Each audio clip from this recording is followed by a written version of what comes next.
Mic check, mic check. Y'all hear me out there loud and clear? So, what's up, Fight Family? And we are back at it with another edition here at Round One Sports TV. Let's go. So, we're going to be talking about this Naoya Inoue fight card. He's in Las Vegas, Nevada. Let's take a look at both these fighters. All that and more. We got Chris Eubank, Benn. We got a lot to talk about, guys. Let's catch up to a lot of boxing here. So without further ado, let's hop right into this episode, guys.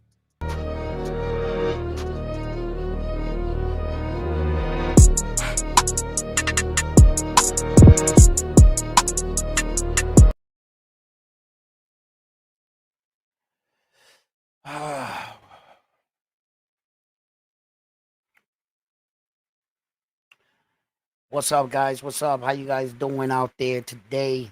Yeah, let me turn that down a little here. I think that might just be a little loud. I'm getting a little feedback here, so I don't know. I don't know where I'm getting it from. Let's see here. Maybe the mic's up too loud. I don't know. I might put it right there or something. All right. Well, so fight fans, man. Salute, guys. How you guys doing in the building, man? Thank you for showing up, showing the love. I've been on the Boxing Voice lately, over there, kicking it with them, learning more about boxing, crazy topics. Yo, shit just be popping off over there, right? And but it's good, because I get a lot of different topics about boxing, and it really sharpens the mind and stuff. So, but we're quickly approaching to this Naoya Inoue fight card, May 4th. A lot of people are talking about the Ryan Garcia. Some are talking about that Saul Canelo Alvarez, and even Conor Benn's, dad was alluding to his son was beating up Saul Canelo Alvarez's soon-to-be challenger. How much stock you put into that? I mean, that's up to you, really. What do you believe? So as far as like this Naoya Inoue fight card, man, these two guys, Naoya Inoue touchdown, and quickly they wanted to do a face off, a little workout of sorts and stuff like that. And you could hear Naoya Inoue's PR team already hinting to the fact that, we got to go train. We got to go work out. So let's make this quick.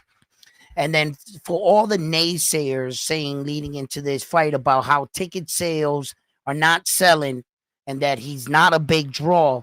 Wow. A lot of reporters sure the hell showed out, and they were pushing and shoving just to get a look at him. That's what I saw, right? And media was off the hook. And the minute he touched down, his PR team is slick as hell, right? Because you seen how he was. He had his watch on. He was flicking the wrist. He had the shades, the stunners, and he had like a baseball cap. They didn't want to promote him like them Japanese dudes, I guess, with like, the blonde hair, whatever. They had him like, you know what I'm saying? He was looking fresh to death though, right? With that suit on and shit. And he's got his brand on his hat and everything. So he was looking sharp. And you could see that quickly all media started surrounding him. And there was two types of media there. That's how big he is. A Japan media source and American media source. They were trying to separate the two. What's up, Mr. Miyagi? How you doing in the building? I saw you hop up on the Boxing Voice. Yeah, you know what I'm saying? You threw them a little bit of love, but that don't come my way. You know what I'm saying? Yo, people loving you over there. Looks like you're. Yeah. Oh, thanks, man. Yeah, absolutely. Oh, yeah, Frontline. What's up, baby? That's you. Yeah, man, a lot of people showing me the love and everything over there, man, and the vibes are right, and just a couple guys shooting the shit. Ness, he's doing a hell of a job over there. What he created, I hope to one day to emulate some of his success and learn from the guys that are here before me and what it takes to get there. The pursuit of this, to bring you guys better content and stuff. The other night we had Keith Cologne on the show. Very interesting young man. Couple things I forgot to bring out about him, and there's a lot more. I had some footage coming from some of his sparring sessions and stuff. And we're gonna have him back on the show very shortly, and you're gonna see him often on my show. So Naoya Inoue definitely, he hops out and quickly everybody knows he's here. Ticket sales seems to be like clicking now on all cylinders once again because of his arrival. Once he touched down, I told you guys, we Americans, bro, we drag our feet. We're not impressed by everything, man. We're not impressed. And but we recognize greatness. We're no fools. We know what we see when we see Naoya Inoue. We 100%. And we see talent. Okay? No matter where you place him on your list, you have to admit he's a very talented boxer. And he's what I would call right now in today's standard an elite fighter. He sticks out among the rest. When you look at a fighter such as Naoya Inoue and you wonder, yo, bro, how the hell did he get here and what did he really do? He brought eyes to a bantamweight division that was, in a time very terribly, really not spoken of a lot. I mean, hardcore fans, yes, but the type of attention he's bringing down there and the kind of opportunity he's bringing to the divisions, like fighters like Bam Bam Rodriguez, Mexican fighters, Filipino fighters, other Japan fighters, are all benefiting from his success. He's like the Michael Jordan of the bantamweight division.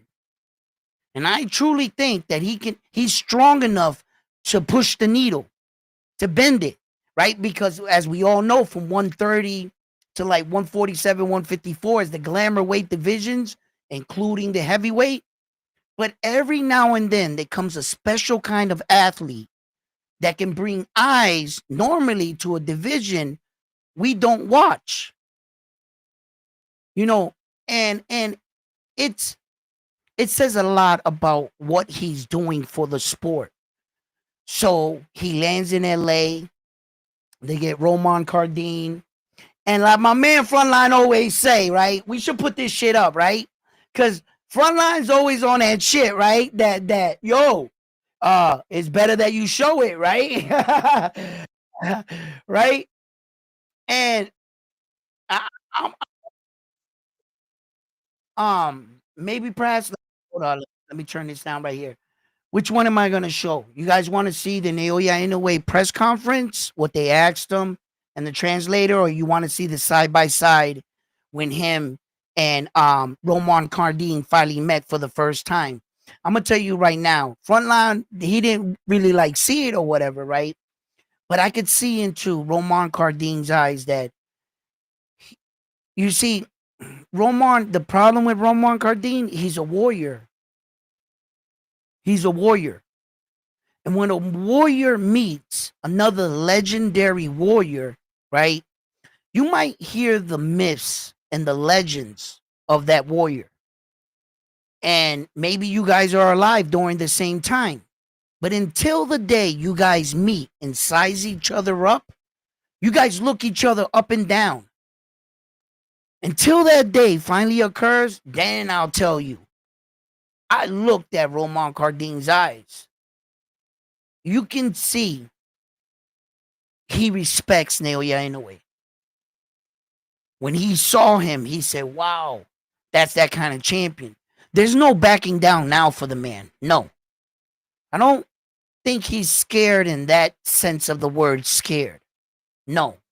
Roman Cardais will fight a grizzly bear. Okay? I don't. I think the moment is surreal, and I think that Roman Cardais, everything hit him like this.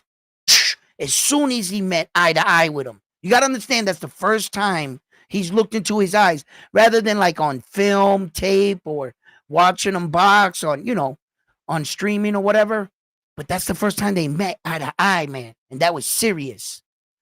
And you can see, and then Roman's like, like patting him on the back. Hey, he slides in, says something to him. He probably says something, thank you for the opportunity, champ, or maybe something on that. And they were telling Roman to go over there, and Naoya was going to be interviewed over here.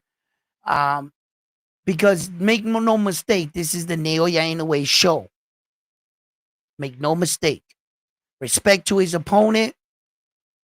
I'm going to say deservingly worthy may not be the lines I would describe his opportunity, but making the most out of your opportunity, yes, for Roman Cardais.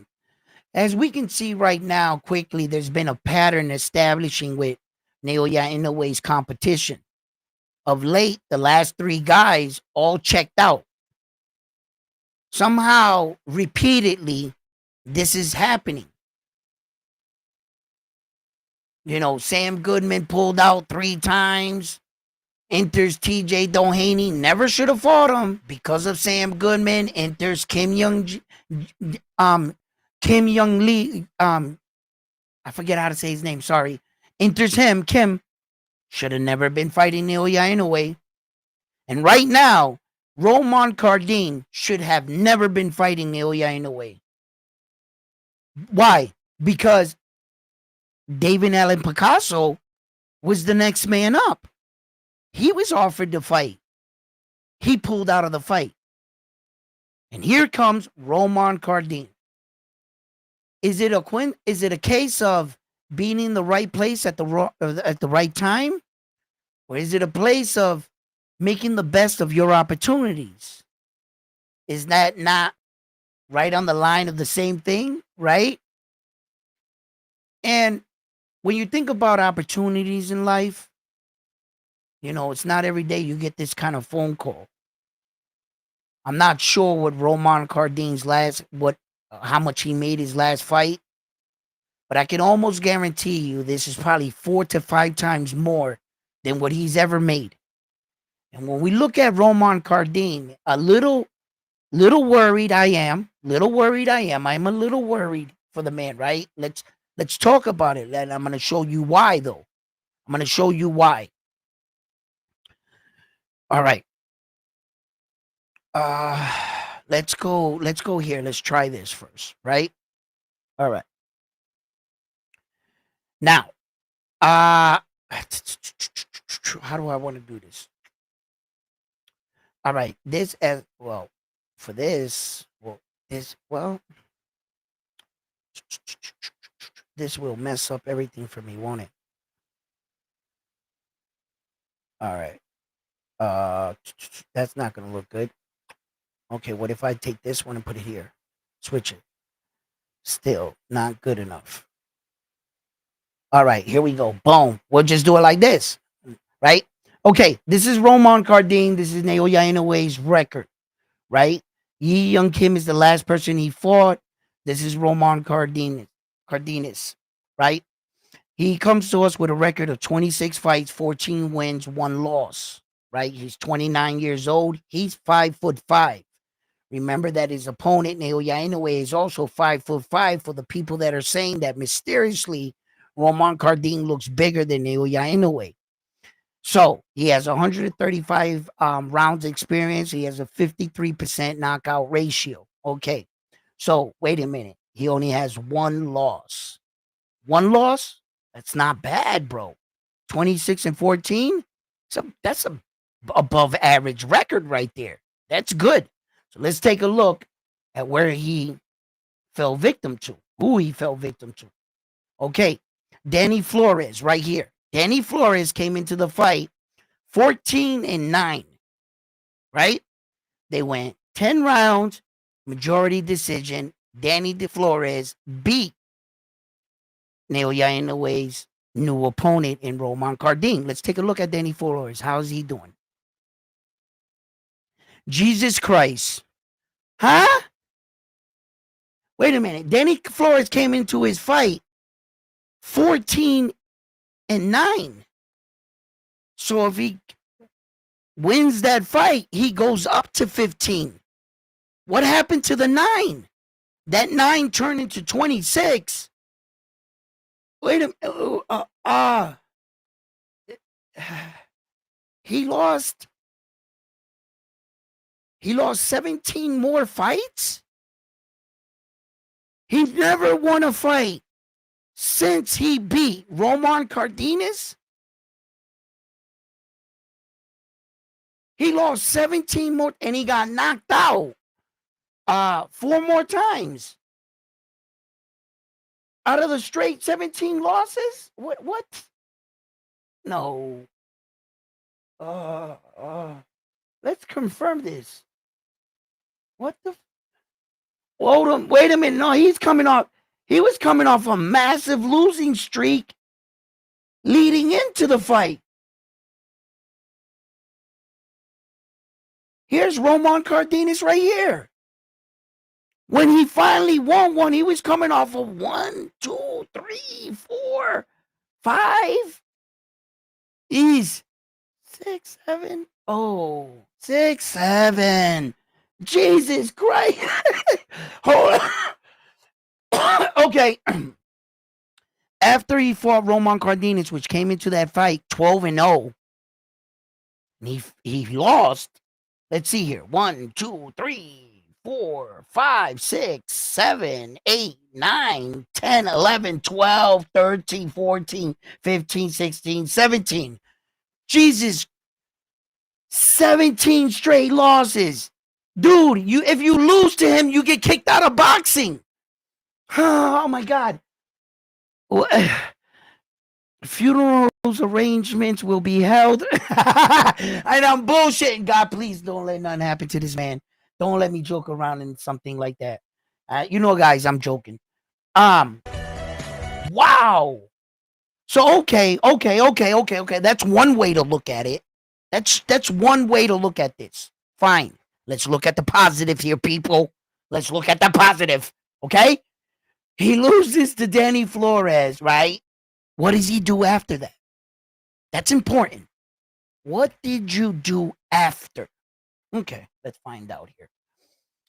1, 2, 3, 4, 5, 6, 7, 8, 9, 10, 11, 12, 13, 14.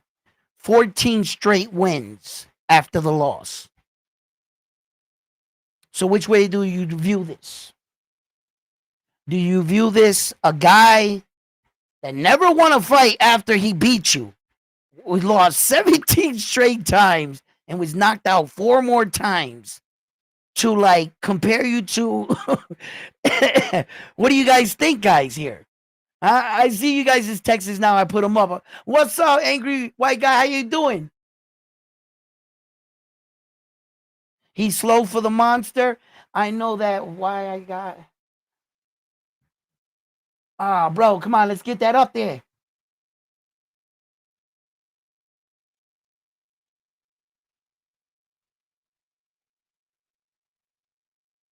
Yo, he was completely surprised to see him face to face, and we're going to talk more about that. So he goes on to win 14 more fights, right?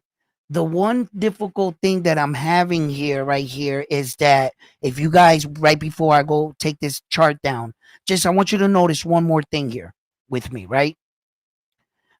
He has no 12-round experience, guys. Look, his first 10-round fight was right here, right? Against a Marvin, right? Look, he went back down to a 6, 10, 10, 10, 10, and now he's going into a 12-round fight. His first 12-round fight, obviously his first title fight, being the fact that this is the first time he's going to compete for one. So that scares me a little. When you're coming into fight against a highly skilled fighter such as Naoya Inoue, Oh, and let me just show you one more thing before I take down that chart for a final. I have to show you one more thing, just one more thing. I like to show Naoya Inoue stuff too, right? But a lot of people will be like, "Oh, you're only showing this guy, whatever." No, we're gonna show them both. And show all of it. Which one? Okay, I want him. All right, so this is Naoya Inoue, right? In comparison, this is what I want to compare you to when I talk about championship experience. This is what I'm talking about, and this is where I fear. This is Naoya Inoue. He has 29 fights, 26 big ways by knockout. He is 5'5". Wait a minute.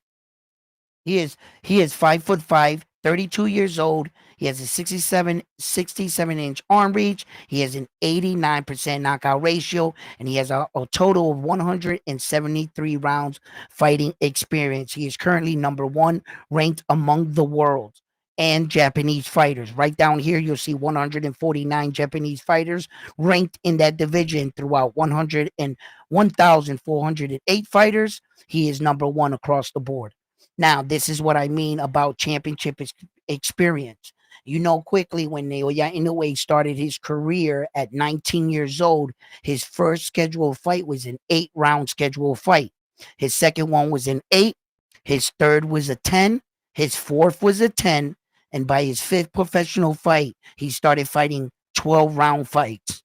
Since then, since his sixth professional fight, was the first time he won a real world champion against Adrian Hernandez.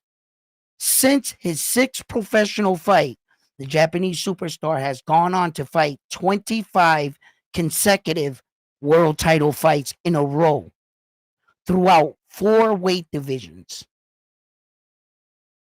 25 consecutive world title fights, championship 12-round fights. Look at the numbers, guys. From only 4 fights, only first 4 fights, that's it. Everything else was professional top level championship rounds. Look, look, look. Notice all the trophies? Those are world titles. They never disappear. Look, the WBA's right here, the WBA's right here. They don't acknowledge it. We all know that on BoxRec. Look, all 12-round experience. And then here, this is when you start getting into like 4 belts, where he vacates the belts, picks up those. Look at this is supposed to be 4 belts. The WBA's the one that's missing. We know they don't acknowledge them on BoxRec. So it's supposed to be 4 major world titles, the Alphabet Boys. Look how many times he defended those. Look, all 4, all 4, all 4, all 4. Coming into this one, all 4. I want to point out one more thing, just in case anybody's getting to know Naoya Inoue today. I want you to also point this out right here. Since the time he fought Paul Butler, he unified all 4 belts at 118-pound weight division. It's noted right there, 118 pound. He beat Paul Butler, and he won all 4 belts here. Look at the date, 2012, December 13th. 2020 of 22, right? Okay. So the clock does not start ticking until he beats him for his belt. The final piece, right? Okay. He jumps down, he vacates all these belts, jumps down, fights Stephen Kubo Fulton, Marlon Tapales. Look at the date, 2023, 12/26. 2023, 12/26. 1 year and a few days away, he acquired 8 belts. 8 belts. He won 4 here. These 4, vacated them, took him a couple days over a year, and he had all 8. Not simultaneously, but that's how he acquired 2 division, all 4 belts.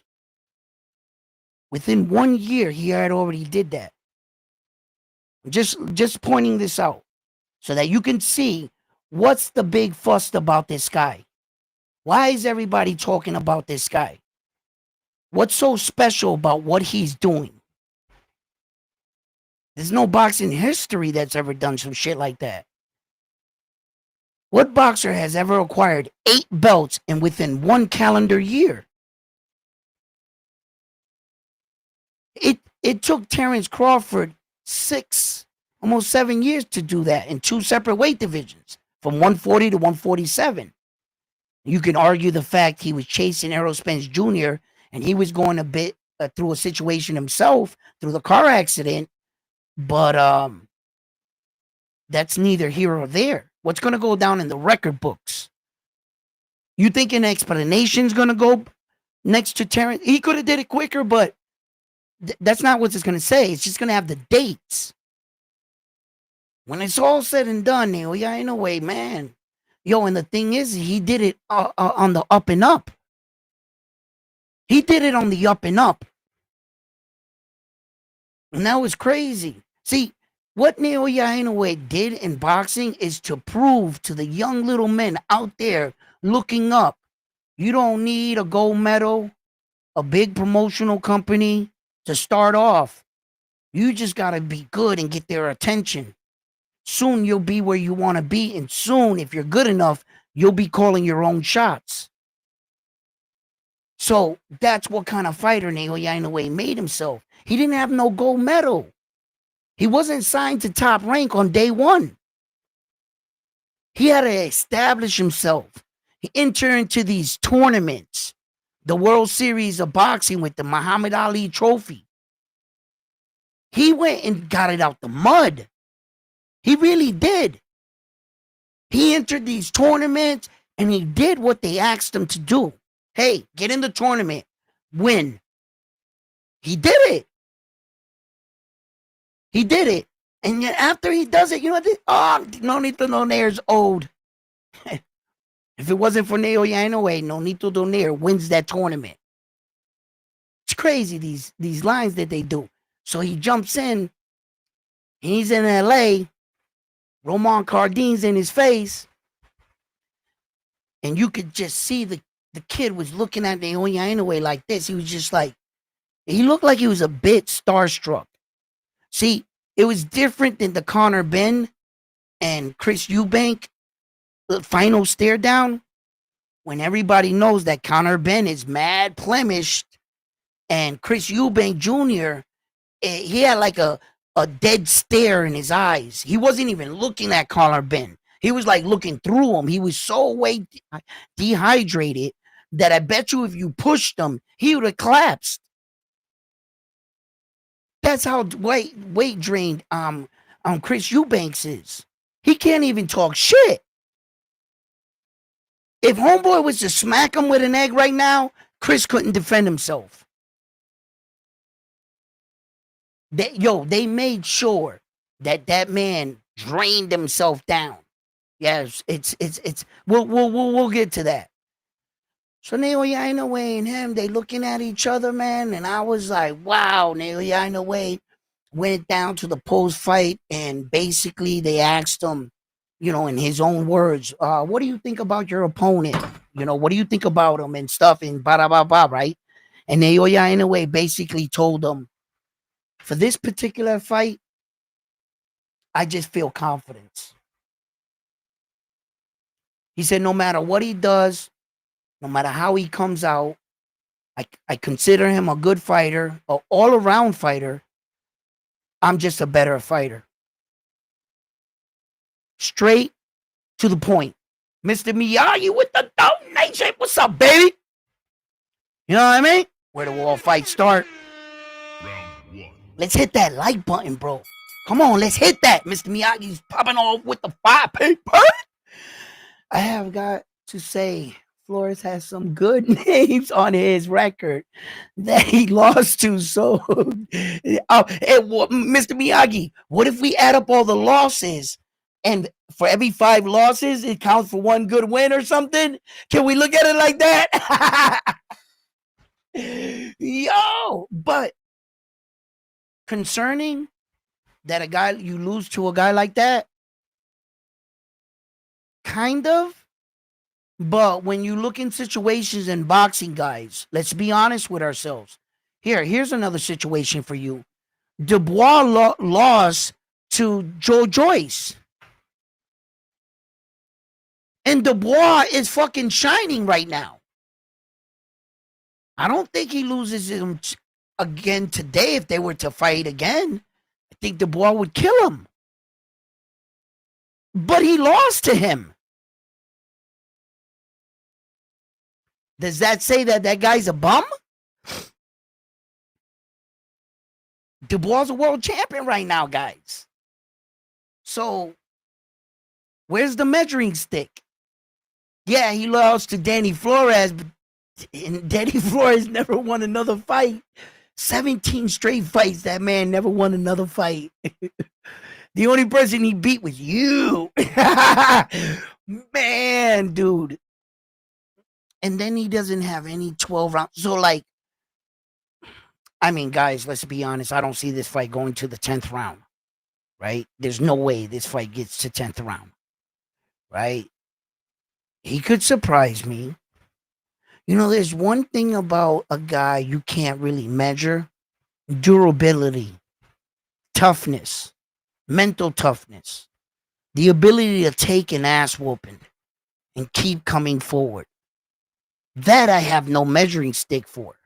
I know Naoya Inoue hits hard, real hard. So I know he has enough punching power to put him away. If he gets crazy and leaves his chin out there a little too much, it's going to be night-night. Naoya Inoue discussed a lot of his plans and he did say that, you know, he looked forward to the future and he has a lot of options. He said that he has his 2 fights and the one that's closing out, and I think he's going to be fighting either Nick Ball, and, you know, a lot of these fights are subject to change when you speak of such of a skilled fighter as Naoya Inoue. You know, they can talk tough while he's far out away. But it seems like as he gets closer to these guys' tune starts to change. And all of a sudden, everybody's not so eager to sign up to fight him. And you know, I just believe it's because of who he is as a boxer, and I'm gonna leave it as that. I really think that he's probably one of the greatest talents we have today. And I can't wait to see him. And since I'm going to be covering this and going to the fight, we're going to be giving a lot of Naoya Inoue information out. But there's a lot of other boxing news to talk about, you know. And Jermall Charlo is one of the fighters that I'm mostly alarmed about. And I pray for that man. That interview that he did was a very bad look for the young man. He was slurring on his words. You could tell that he was on the influence of something, whether it was drugs or alcohol. And this is a guy that's supposed to be making his ring return. I hope he gets help. I hope he gets help. You know, but if you have time, go check out that interview, man. You know, that like that bothered me, man. I felt some kind of way, man. That's a middleweight champion of the world, bro. He never lost. Like, to see him like that, man, fucking world, bro. Sometimes it's not even the sport that takes you out. It's the lifestyle. Sex, drugs, and rock and roll. It's been around forever, man. Sometimes these young men and women, it's just like a spiral. They inherit all this wealth and fame, and they're being pulled in different directions by their favorite athlete, rapper, porn star, you name it. And it seems like the party never stops. Then all of a sudden it's time to train. And they like, hey, you know, we doing it again, all over again tonight. You gonna be there? And the distractions of the world can really, like, you know, and drugs are powerful, alcohols are powerful. It's destroyed countless of families. I'm pretty sure that everyone out there tonight, either you've been directly affected by drugs and alcohol, your family member, your best friend, a childhood buddy growing up in school, the person that lives next door to you, somewhere in some shape or form, alcohol and drugs have presented themselves in your life in one way or another. I can imagine that because it's so rampant in the world, or in the US. And to see the middleweight champion of the world go through that, I can only sit back and pray. I would wish that upon not even my worstest enemy. A drug addiction or an alcohol addiction, no, that ruins families. It destroys lives. And, you know, I hope he gets some help. That's not a good sign. I didn't like that. I'm not going to shy away from it. I have love for the man. And when people don't speak up for you, when you can't fight for yourself, and they allow you to continue this behavior and they enable this, but they claim they love you, but they won't help you save yourself. It's a sad case sometimes. So yeah. And then there's just like this Chris Eubank fight. I'm not sure if you're into that. You know, that's kind of like a UK beef, right? Because if we actually broke this fight down, like say Connor Benn and Chris Eubank was two American fighters. With the accomplishments they did between the two of them, what kind of fight would that be over here? You think that would sell 65,000 tickets, them two American guys? And it goes to show you what I'm talking about. Americans are not easily impressed. We're fucking stubborn. We're assholes. Now, sometimes I don't think that's right. We should back these guys up and go watch some of these guys grow, But shit, fight in traffic and all that, man. Most of us would rather be in our house. Remember, I watched the world evolved, right? I remember 20, 25 years ago, there would be a knock on my door and my mom would be like, "Who is it? Hey, Edwin, go see who it is." 25 years later, somebody comes to my house, knocks on my door. We like, "Who the fuck is that?" Looking out the window. Who the fuck? Who? Oh, grandma, how you doing? Next time, announce yourself, grandma. Can't be rolling up in here like that. Get in, hurry up. You know what I'm saying? Like, the world's changed. And it's like, if those two guys were fighting here, I don't think that would be a big fight. And it's definitely the history that their two fathers have established for the two sons. Um, it's my I don't know much. Well, I do know a lot about their fathers, but I don't know about a lot about the UK history and the bad blood, all the little things maybe in the media before and after their careers. And maybe one guy ran into him at a grocery store and punched him, and I don't know. That I don't follow that, those two gentlemen like that. But as far as a fight, building up a fight, anticipation for a fight, and the amount of fans that are showing up for this fight, the amount of press is getting, it does make the fight interesting, right? So you can see that they pulled out all the stops for the fight, and we got ourselves a fight. So now he'll make weight, the 10-pound rehydration, 8, 9 in the morning. And then from there, he can add on a couple pounds, depending how he replenishes. Because when you're down there at that weight, what that 10-pound rehydration claw does, it keeps you honest.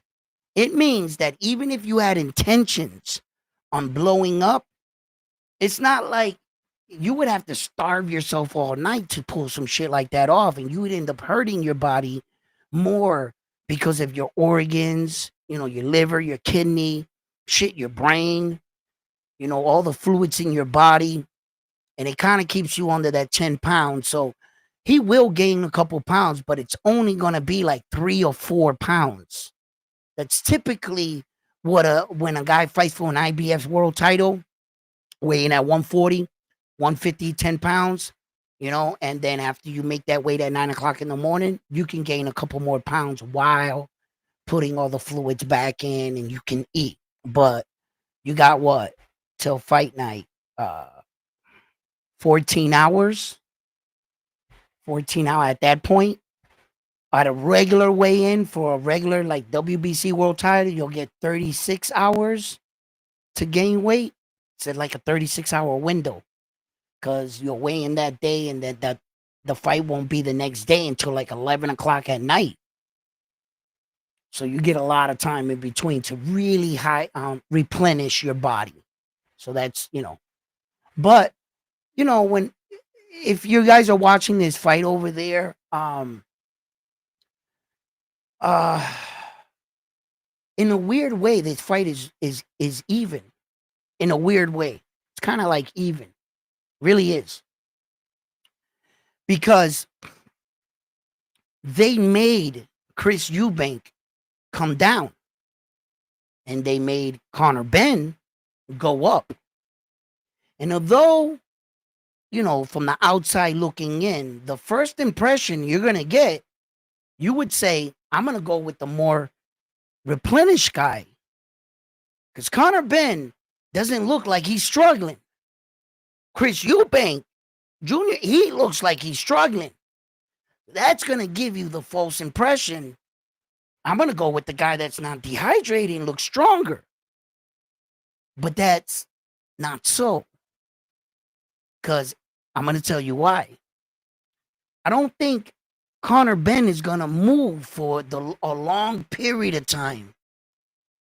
Putting on the extra weight, his father alluded to the fact, without meaning to, he said, the guy quit at 8 rounds. We were supposed to go 10, but we didn't go 10, but Conor can go 10, right? He'll go 15. He even added to the lie.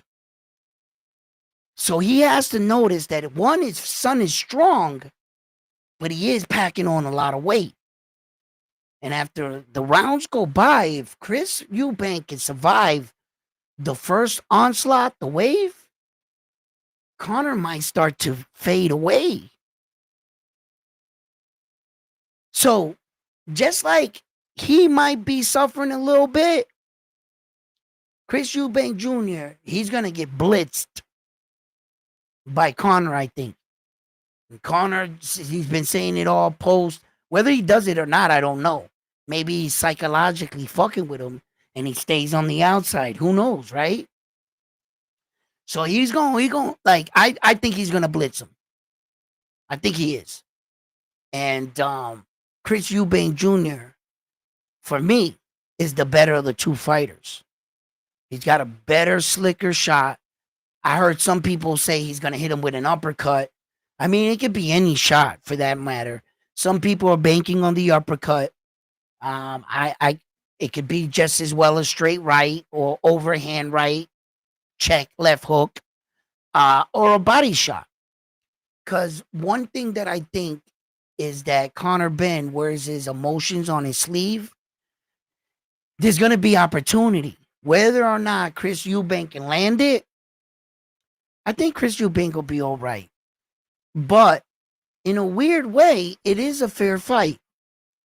In a weird way. Because you asked one guy to sacrifice, you asked another one to sacrifice going up. And although you might think that all the good stuff is on Benn's, not necessarily. Not necessarily. You can get big all like that. You can be strong, and you can run out of gas faster. Yeah. If he's not careful, Benn, if he's not careful managing his energy, and seeing, this could turn on him. Definitely can.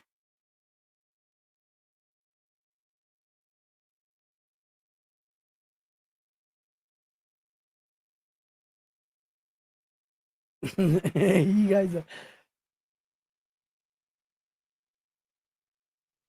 Yeah, Mr. Miyagi, like, I don't know, man. I, I if they're really letting this guy go out there and box like that and compete against like that, Jermall Charlo, they're letting him just go out there like that. Um, that's fucked up. They don't care about his welfare. They just looking to make a quick buck off of him, type shit. They don't care if he wins or lose. Hold up, let me see if I look it up. I'll share it with you guys right here. Hold up. Uh, let's see where the let's go back. I should just type it in. Who released the interview? Was it Fight Hub? Let's see. Let me see. Maybe it was them. I'm gonna go to them. Okay, right here.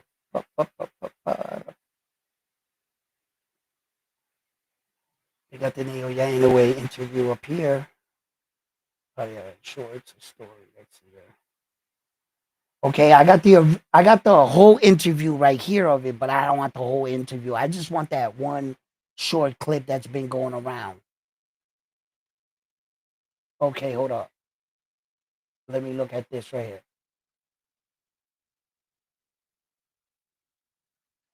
Nah, all right. This is one. This is one of them. This is one. There's a better one. There's a way better one. Let's see here. There is a way better one going floating around. All right, hold on. It might have not been these guys. All right, who's this? I want to get you guys this interview. This shit is like, man, fucking middleweight champion of the world, bro.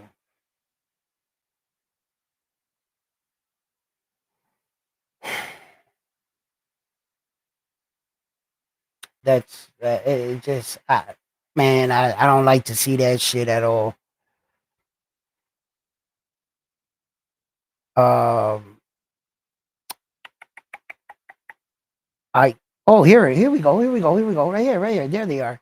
I must have went by them like 6 times. I'm like, I know I got them. Where the fuck is it?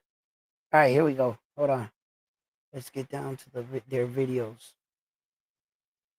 All right, what does he got here? This whole fucking interview is retarded, bro.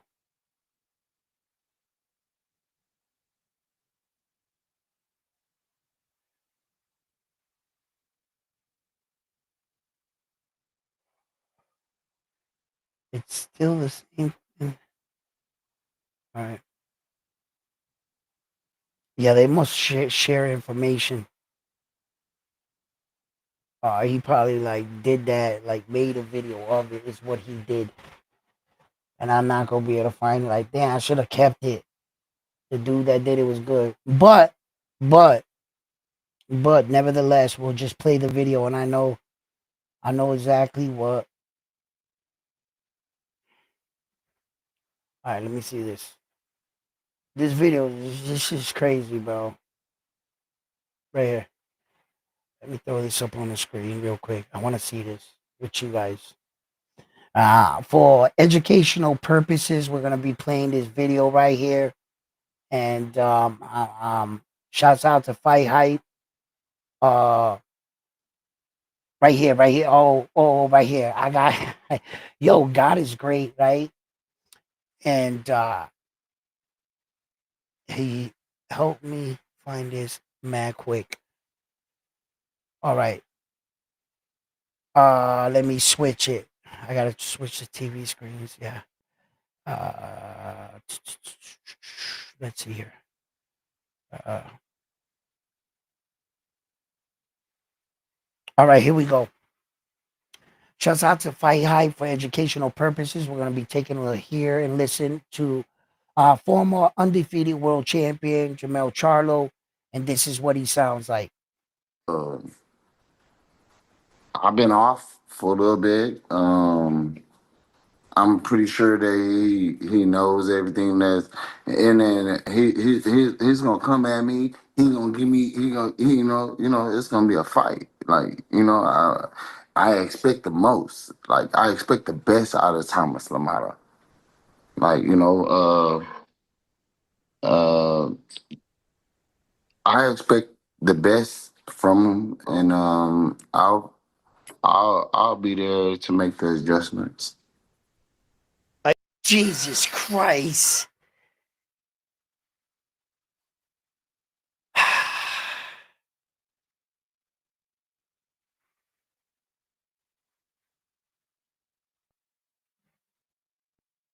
He was slurring on his words. He gonna make it a good fight. What the hell kind of shit was that? They gonna let that man fight Lamata? Like, uh, he might have enough skill in him to maybe even pull that off. Uh, because Lamata, but still, that doesn't take away from the fact from what I just saw.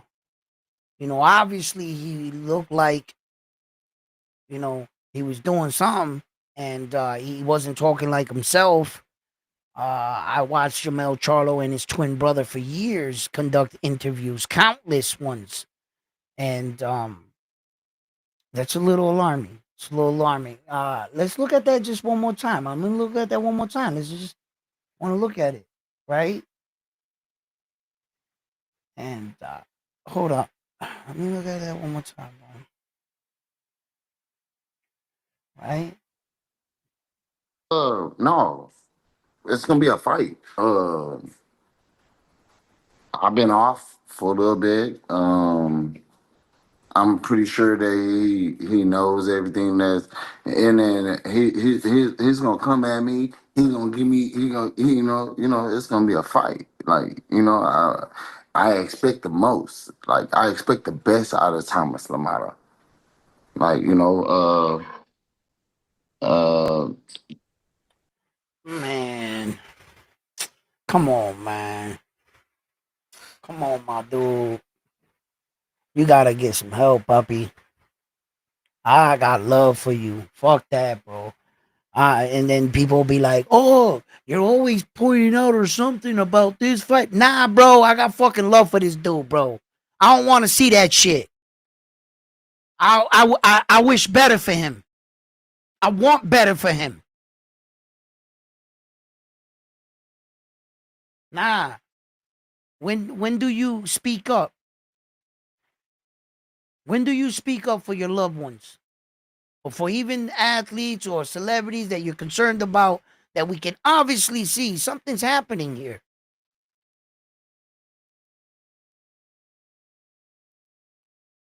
You know, I don't know. I don't know. I don't know what to think.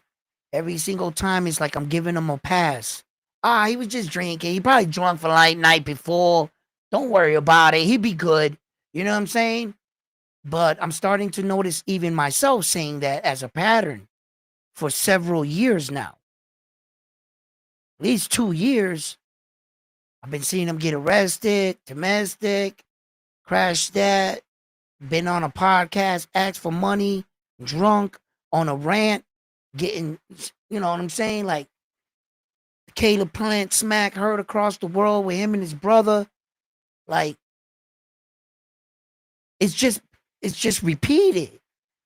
And when do we say that? Nah, enough's enough.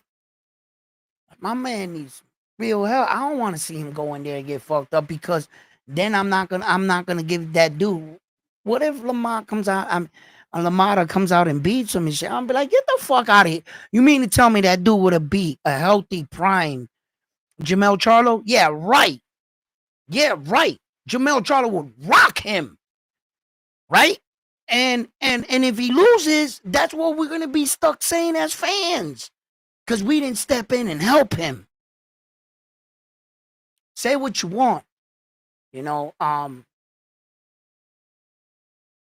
think something's wrong here, so I don't want to see that. But anyway, what up, Jonathan? Salute, baby.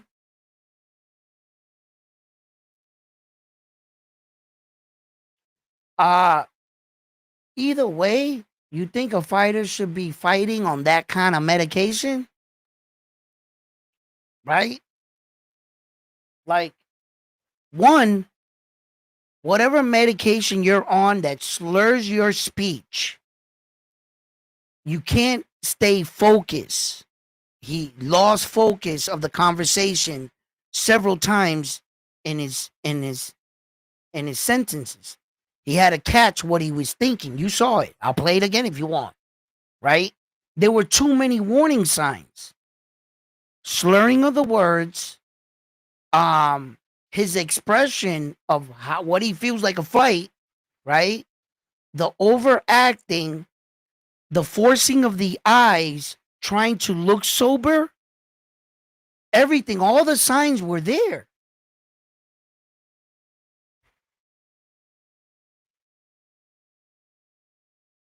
You don't want to go on and, brother, could you have waited until the interview was over with? You mean to tell me that your problem is so severe that you had to get right before you did the interview? Because apparently you're on something. So whatever you did could not wait. Another red flag. Usually people that are hiding this kind of stuff, they still have control in the beginning. They'll wait for their loved ones to all leave to do whatever it is they want to do. They'll wait for after work, the job interview, or if they got that person coming to see them. But when you're starting to lose control of everything, you're no longer doing the driving in your head. The substances. That's when you can't even knowing, hey, you got this interview at 2:30, right? Okay. And you go get fucked up. You couldn't wait, huh? You no longer have control. You might think you do. You're the last person to find out you've lost control. He might be thinking, I did great in the interview. What are you guys talking about? I did awesome. Really? And I don't know if, like I said, I don't know if you yourself or have a relative or a neighbor or a friend that you yourself have, come in contact with substance abuse and drug use, right? Okay. It's always the person using it, blaming it on something else, and then having their family think it was something entirely different. For an example, stay with me. A person doing cocaine will tell their loved ones, "No, I was smoking this kind of weed and I did these kind of pills." So when that person gets off the real drug cocaine, he's outside at a picnic and their loved ones seeing him pick up the joint and they're going to run over there and go, "No, don't smoke that." He's going to say, "What's wrong with the joint?" The entire time you've been telling them your problem was excessive weed smoking, defending the other drug. And they forget that. They always blame it on something else. And for some reason or another, that's the one thing they go to when they're not doing bad.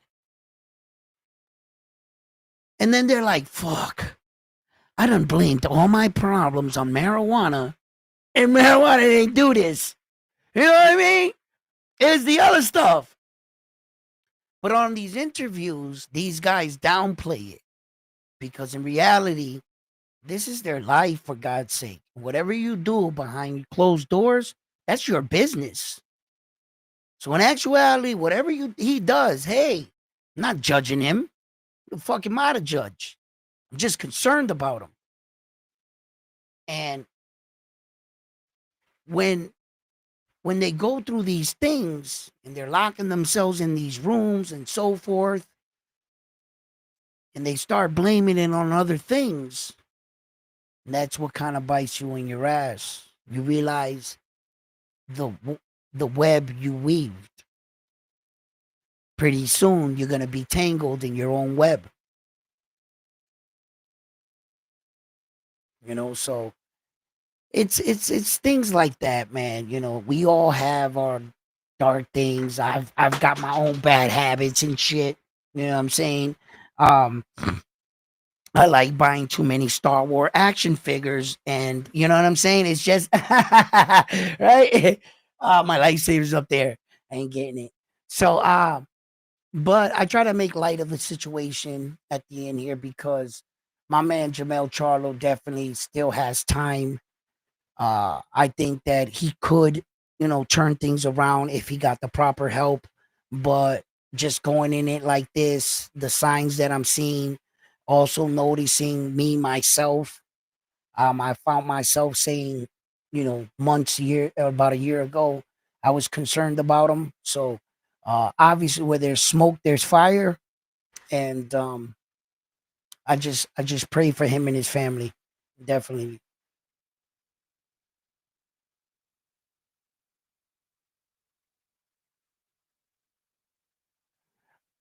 Uh, I would have to see if he got the corona shots. My brother went and got that dumb shit. He did. Went and signed up and got himself a corona shot. What are you doing? Right? I was like, you about to die, right? Man, I ain't getting that shit. So it just didn't make sense for me. How could you uh the typical trial test and error on a drug that's released to the people, there's a test period. It's like 5 years or 5 years in the lab, 5 years out or some shit like that. And then the F whatever, DDA, blah, blah, blah, blah, right? They approve it, the drug administration. And they deem it, yeah, it's safe to take this drug for whatever it's meant to cure or not cure. They don't cure shit, right? How could you know very little about a disease that was an outbreak that you yourself couldn't tell us how we caught it, right? You told us to wash our hands, and then you told us to put on a face mask. So which is it? You catch it by touch or do you breathe it? Or was it both?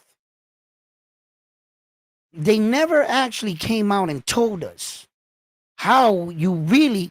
Can anybody tell me how you catch it? Is it sexually transmitted? Can you get it from kissing a girl? Coughing? Is it airborne?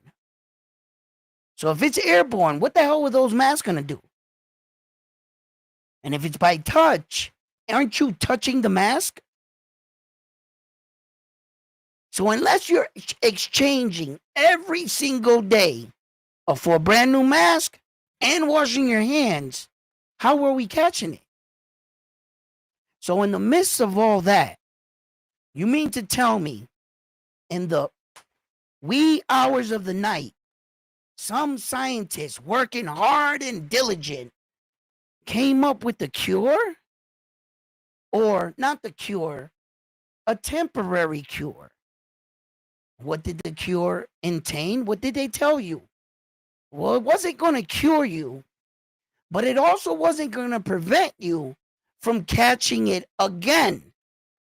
What it was going to do was lower the risk of you catching the virus again.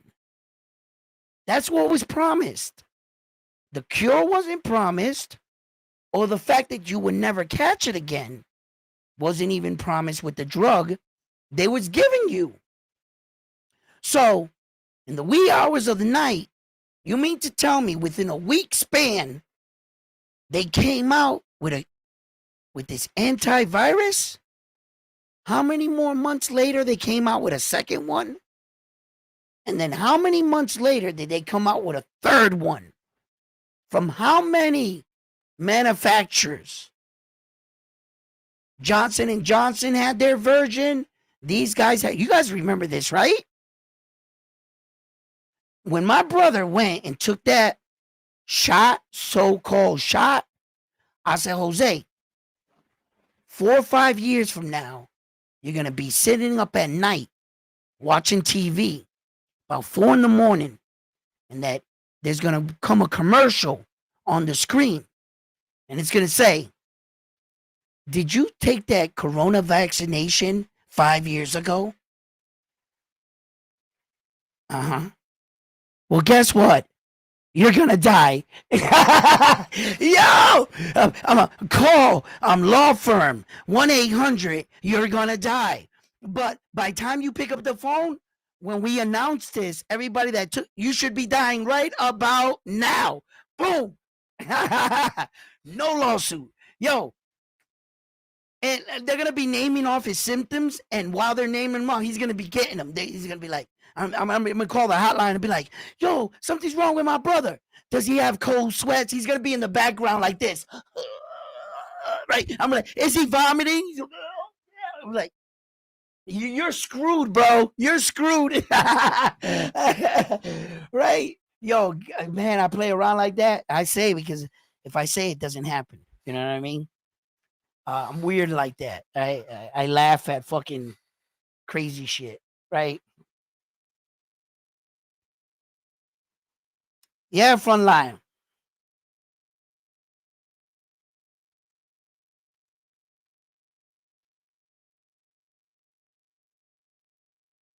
Oh, the zone fight card? Front line. Shoot me that so I can pull it up. I'll just pull it up here. Yo, and like, that's why I didn't take that shot. None of this meant sense to me from the moment it all started. On top of it, you guys just came out of a left field with a counter virus. How many years did you guys test that counter virus to the virus and long-term side effects reactions? You can't tell me you had 4 or 5 years with this shit in a lab, because that means then that you would have known about this 4 or 5 years. Did it come from the same lab? Like,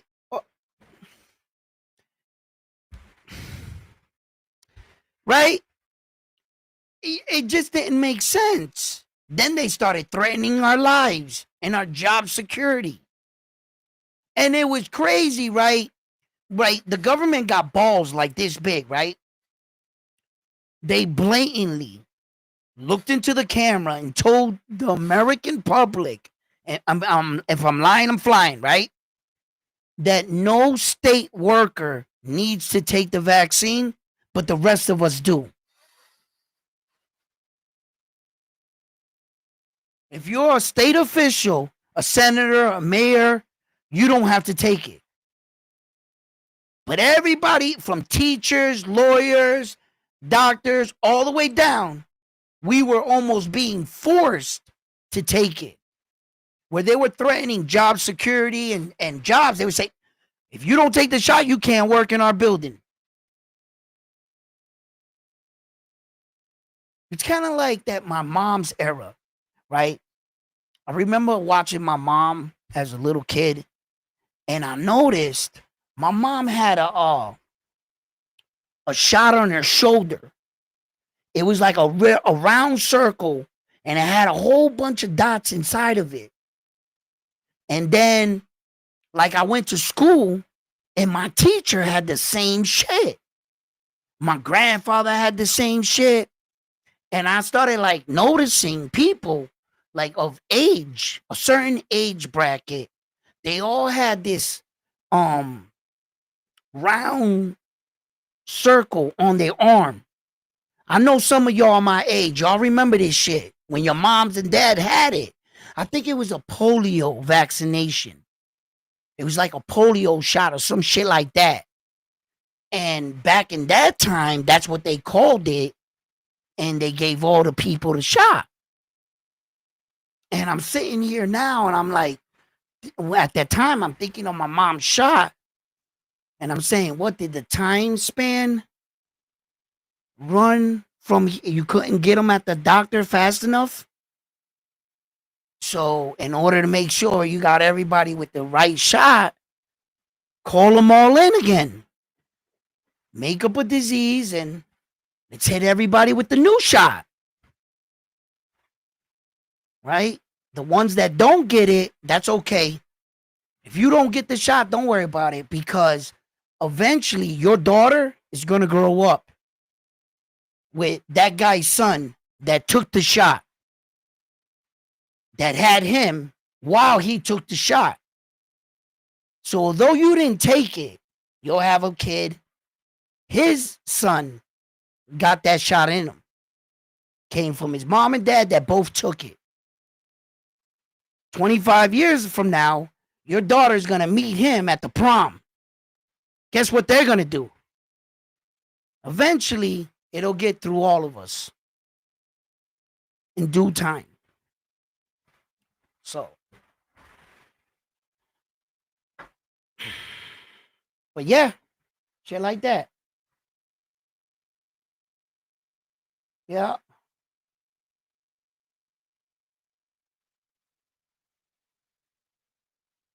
Yo, that was scary, Mark. Yo, remember when they started dropping the... Yo, these was kids. These is babies.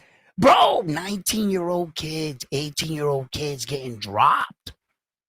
Then y'all remember that shit fucking Aaron Rodgers got caught up, right? Remember when Aaron Rodgers faked the shot and they called him on it? He had like fake paperwork, Aaron Rodgers. And he was like, man, fuck that. I ain't taking that shot.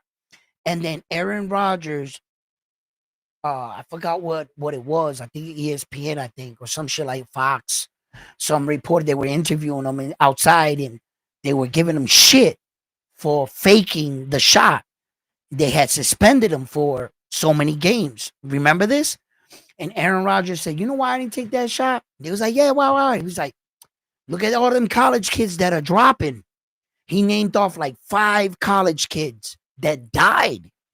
Bro, I bet you to this day you can't find that interview. I happened to catch that interview while it was going on. By the end of that day, that interview was down. Maybe I'm bugging. Maybe you guys can find it, and maybe I don't know. Maybe I couldn't find it again. I never looked for it again. But I was like, oh shit! I went under that thing. Like, oh, they took it down. It might be up. Maybe back then and till this day, I really don't know how to fuck with a good phone. You know what I'm saying? So it might actually be up, and I might be bugging that they took it down. But I remember that. Do you guys remember this shit with Aaron Rodgers when he faked that he took it? And he was the one that exposed. Well, I don't know if he was the one, but he acknowledged it. So let me not speak too fast. I think maybe some of these stories were already circulating and he just acknowledged it. But since he's Aaron Rodgers, that's when I think shit was like, oh, you know what I'm saying? And then they kind of never brought it up, Mark. You know what I mean? But, yo, shit, you know, it's like every so often we're all dying from something new. Whatever happened to AIDS? Whatever happened to AIDS? It's like you catch AIDS now. They're like, man, wait, you went and got an 80s disease? Like, what? Did they ever cure it? And can you still catch it? Because apparently we were all dying. Remember on the news?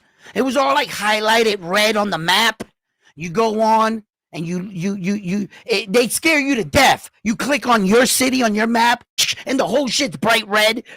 Everybody got AIDS now. Your entire community had AIDS. I was afraid to go outside. I thought the lady, she was going to talk. Hey, I went, oh shit, you gave me AIDS. Fuck. You know what I mean? It's like we're always dying of something. It's always something fucking new. Whatever happened to the Ebola virus? A flesh-eating bacteria that's gonna eat you from the inside, and then the fucking alien thing's gonna come out of your chest, and it's just gonna be this. Right? We're always dying. We're always dying. We're always dying. So it's like, fuck, bro. It's always something, man. Y2K, the lights were gonna turn out. Uh, fucking the lining of the planets. That shit happened every 1,000 years. And where the fuck is the Halley's Comet? I remember when I was school, it went by, say like 77 years, you'll die before you see that thing again. But I actually got to see it. You know what I'm saying? And the Red Sox winning a World Series championship once every 86 years. You know what I'm saying? So I was around for that. You know, it was a very big experience. Right? Right? But no bullshit, man. You think back in history about all these things they've either put in our heads or all fear based. Notice? When is it the last time they didn't said some real happy shit? You know, and they gave us stimulus checks during an epidemic. So you can't say that was a real good time.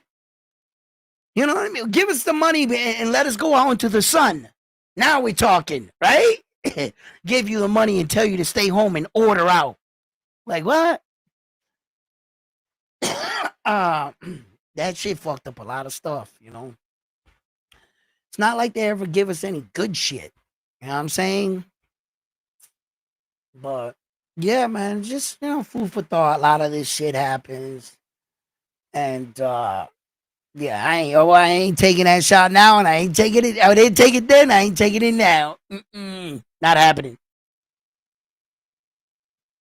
The global warming. Yeah, if you take a can of Lysol and you're killing the earth. Save the whales. Save the dolphins. Yo, listen.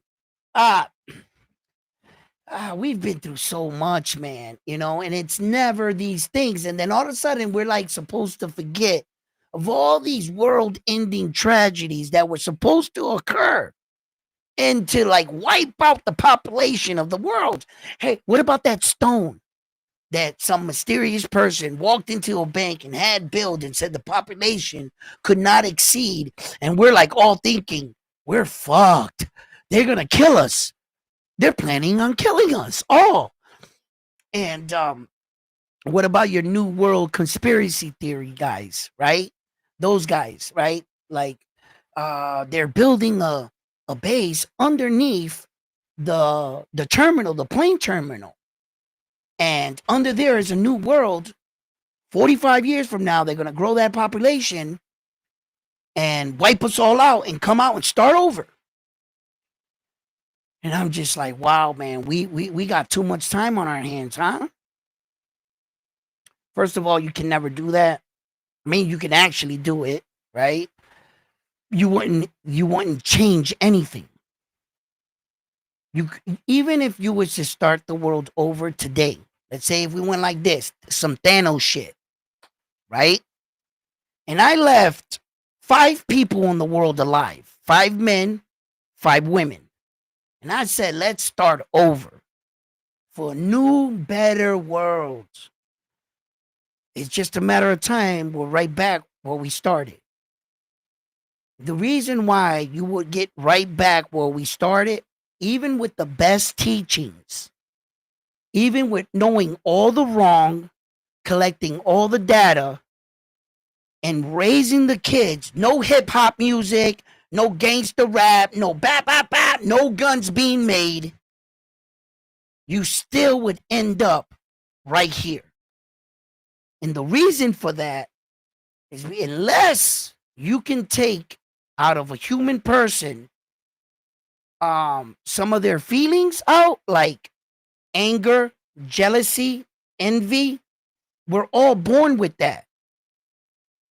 As long as a person has the ability to be jealous, envious, rebellious, not want to follow rules, you can teach a kid and have the most best upbringing in the world. Any parent can tell you this. He could just decide out of the blue. You tell him, this is blue. Out of nowhere. Why?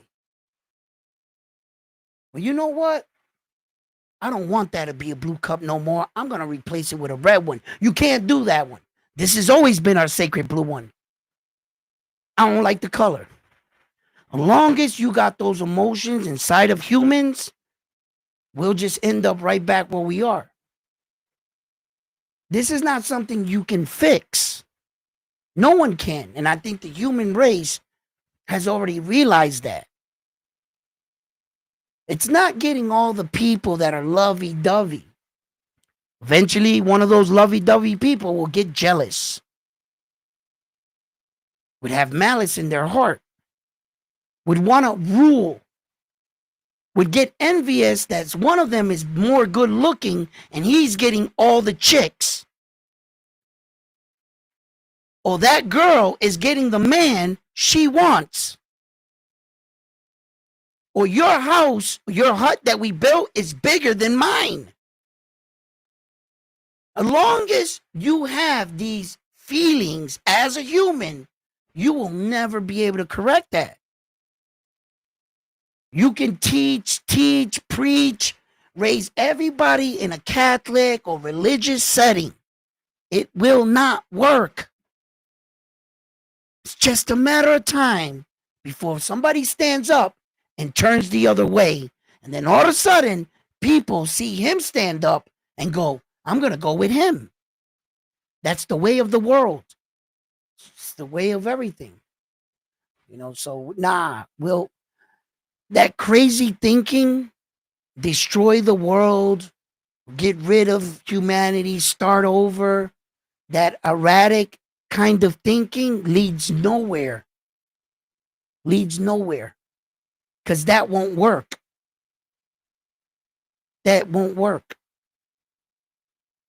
The biggest fault of humanity is labeling.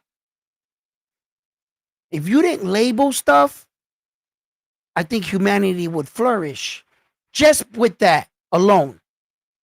Don't call me Puerto Rican, him white, him Spanish, him Chinese, him, et cetera, et cetera. If we were all labeled as human and we didn't know no other name, I don't think we would be so divided. It's been proven scientifically. It's not how you look. It's not our skin color. It's the names we give each other. That's where racism begins. All of it. This is a scientific fact, Jack. You can birth a Chinese kid, a black kid, a Puerto Rican kid, a Russian kid. You have them all play with each other. They're going to play with each other. They don't know racism, do they? No. Right? As they grow up, now they're adults. Let's say 20 years old. Right? They're all different colors, races, creeds. You do not have to tell them this. They're going to look at each other and know, wow, your eyes are Chinese, you're brown, you're Indian, you're white. They know they look different. And you have 20 of them in a room. Introduce one person out of whatever race you want to pick. All of them in that room right there, let's say they're considered, let's say brown. Everybody's named Brown, whether you're white, Chinese, or their name, they don't know it means color. Their name is just Brown, right? You enter this guy and you call him Green. Just call him Green. If you don't call him Brown, he won't be accepted. As long as you call him Green, we're going to look at him from the outside. He ain't one of us. Can't you see his name? They're green, but he looks just like us. He's not one of us. Look on his tag. That does not say Brown. I don't think it's our skin color or our eyes or our hair. It was really never that. It was just the labels we gave ourselves. That's where the dividing comes. Your name doesn't match mine. Why do you think people even started changing their birth names and shit like that? That shit don't work, right? So it's just a big lesson in life, man. Like the shit, how you view shit, It's crazy. It's fucking crazy, man. All these things they had us dying under. We're all gonna die. Right? It's fucking crazy. But anyway, back to boxing. You know, yeah,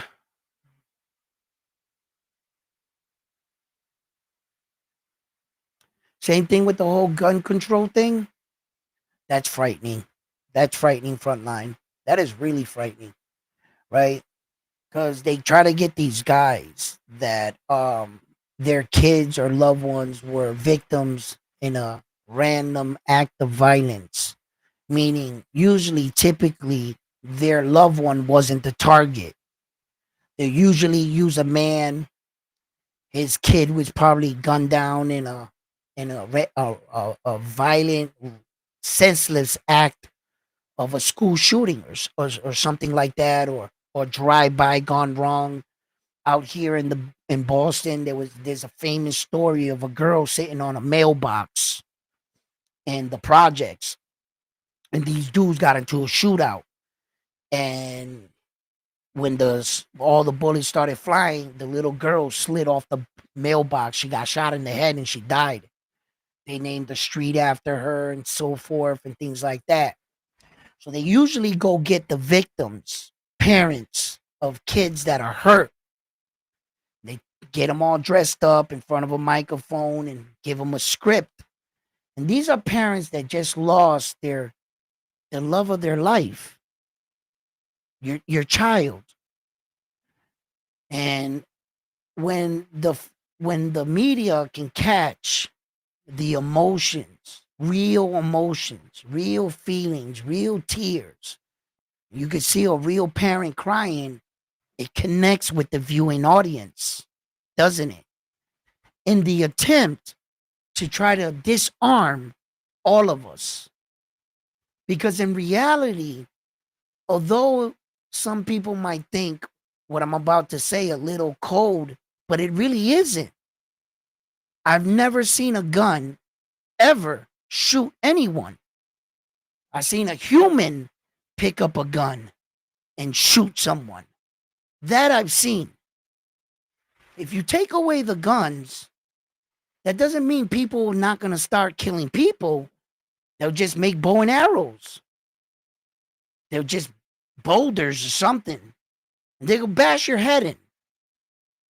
People are not going to stop killing people, but what they would like to do is use those kind of people and young people. Young people are the worstest in the world.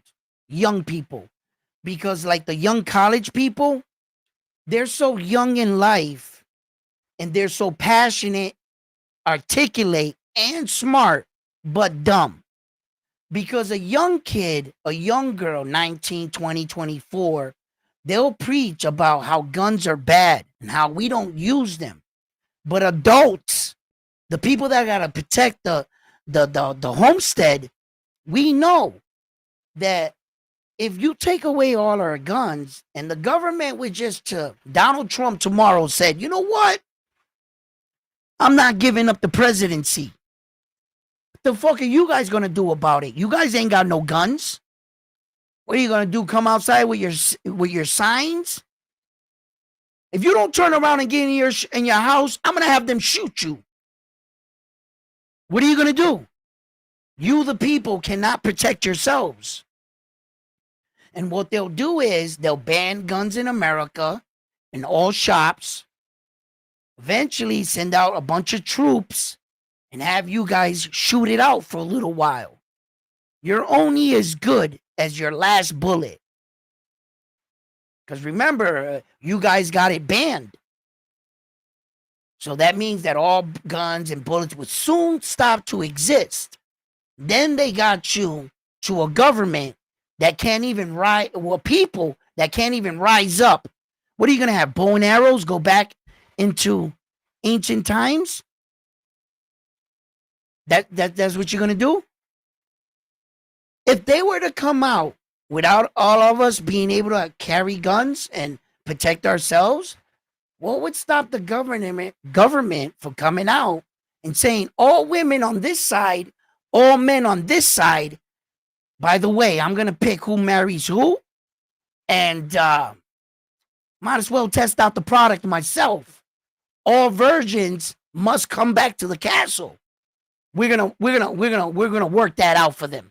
We're gonna send you back very active women. Matter of fact, everything's changing. What would stop them from taking you over? You ain't got no guns. And you can thank that to college kids, to parents that spoke up. Get rid of them. Why do you need this? Why don't I? Why wouldn't I? Yeah, there are ignorant people in the world. Yes. There are some people definitely should not have guns. Yep. There are bad people with them. There are good people with them. We have a responsibility as humans to understand your responsibility. And just because you put that thing in your hand, that doesn't make you a bigger person. Doesn't make you a tough guy. It doesn't give you a right to take a life. For any life you take with that gun in your hand, if they come back and kill your little sister, your mom, your brother, you did that to your family. Just remember that. That with all consequences, there's repercussions to everything in life. I'm not going to tell you what to do, what not to do, but I advise you, do not pick up a gun and take a life.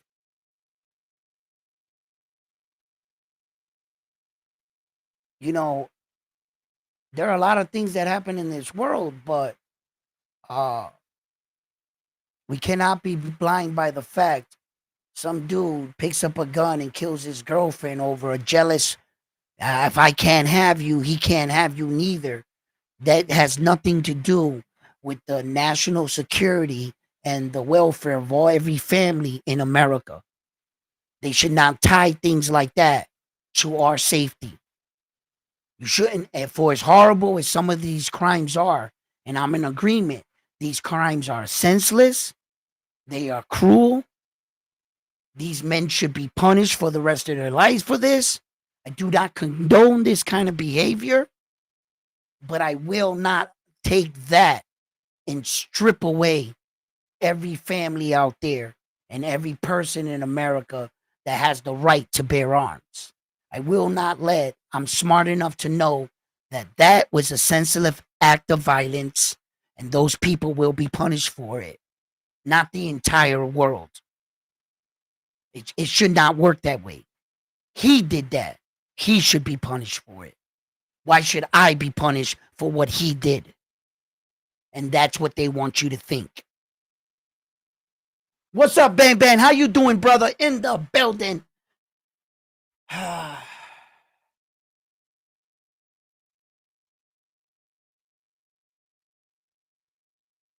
There's a lot of big acts. Frontline, yeah, after gun buy back here. Yeah, they always have that gun buyback type shit in your neighborhood. Try to get the guns off the street.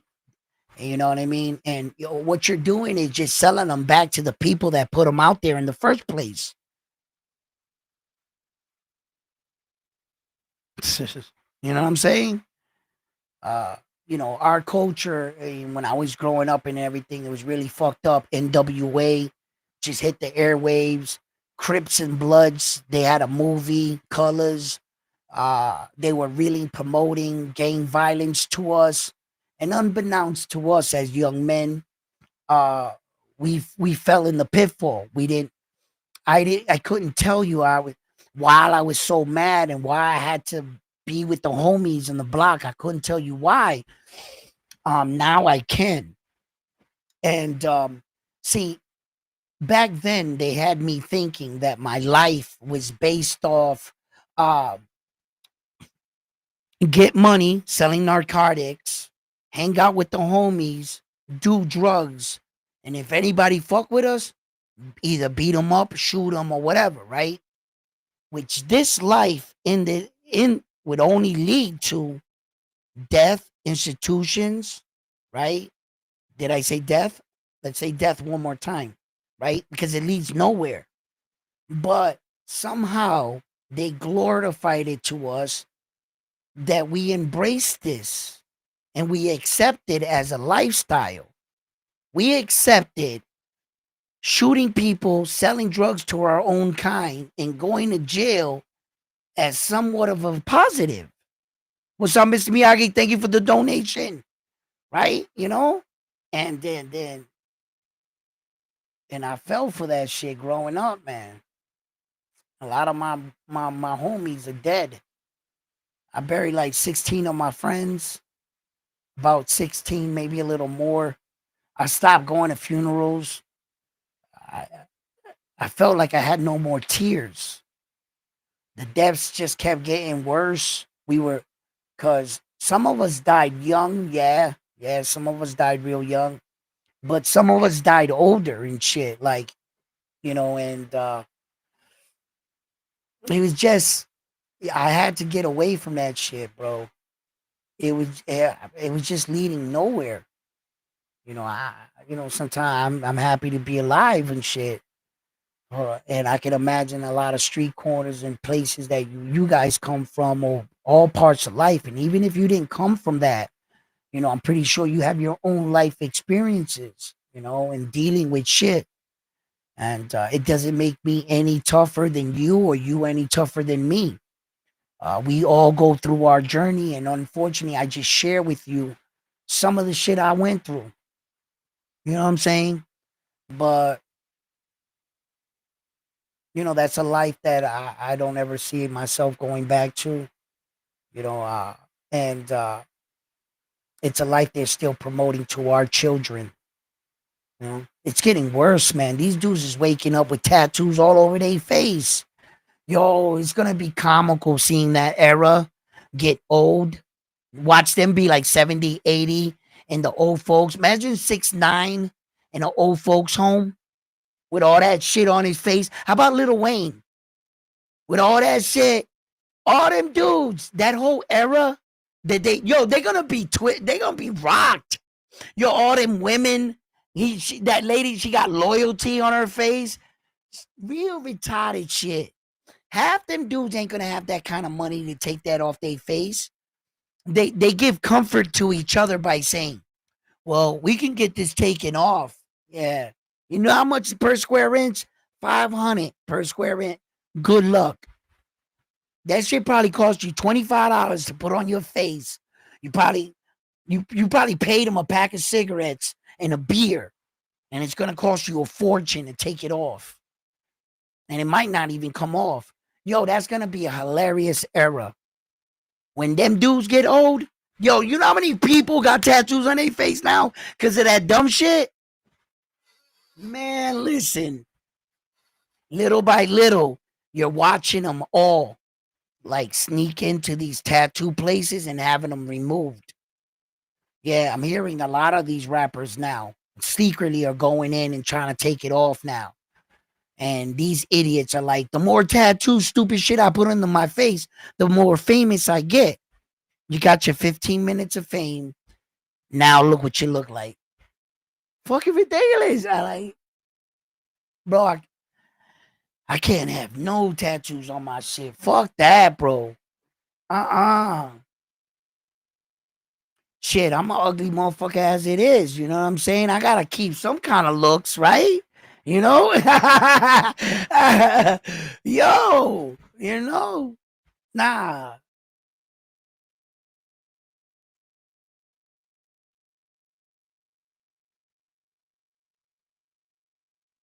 Yeah.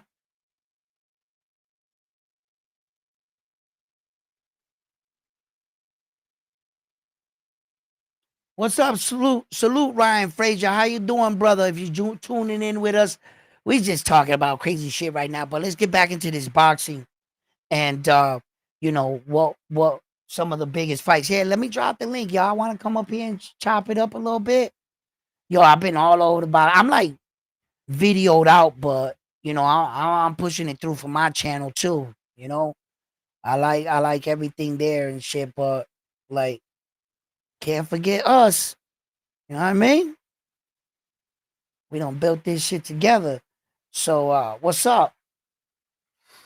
You guys want to come up here and talk about some of this shit, some of these fights, whatever's on your mind, man. That'll be great. But hey, hey, hey, hey, hey, it's just so quick. What? Who this? Oh no, no, no, no. That's that's my other thing I got up here. Let me take that down. So when you guys come up, yeah, I don't even have to do that. Good, good, good, good, good. But yeah, man. We got this Connor Benn fight coming in now. A lot of odds makers are still flip flopping. I wonder what the odds are going to be leading into the fight. A lot of people have Connor Benn. A lot of people going with Chris Eubank. Um, I have mixed feelings on it. What's up, Frontline? How you doing, brother? In the building.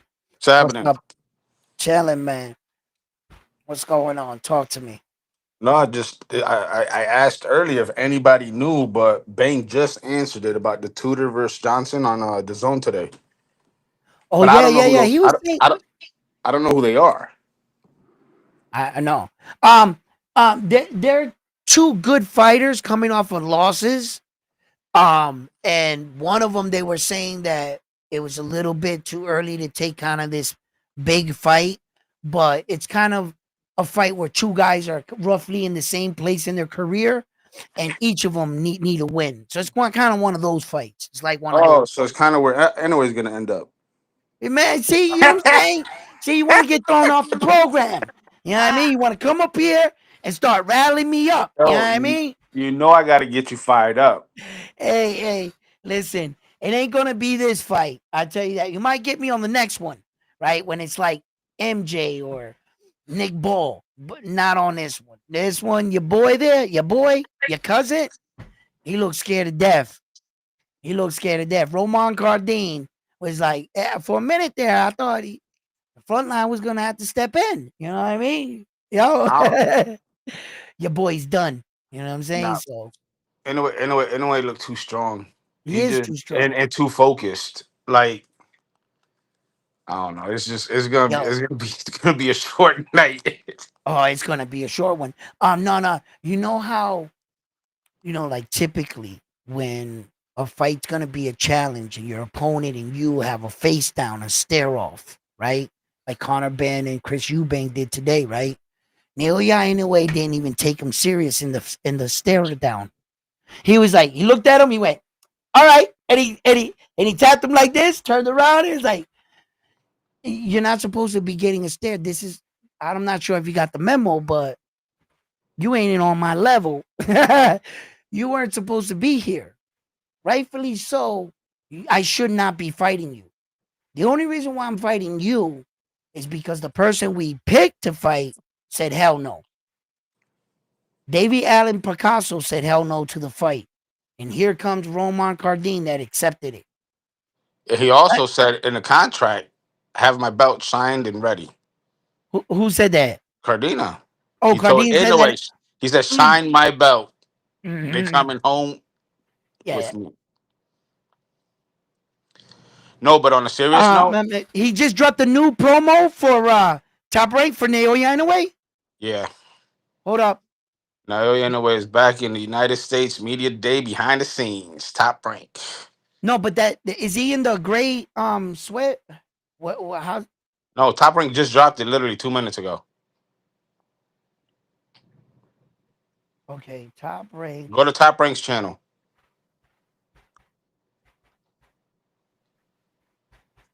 Yo, you got to have your manager type for you because you type with two fingers like I do. Like this. This is how I type. Yeah. That's how I do it. Yo, bang bang. Oh, this Naoya Inoue dominated at 112, No, the 122 pound. no That the title says Naoya Inoue is back in the United States Media Day behind the scenes. Top rank boxing.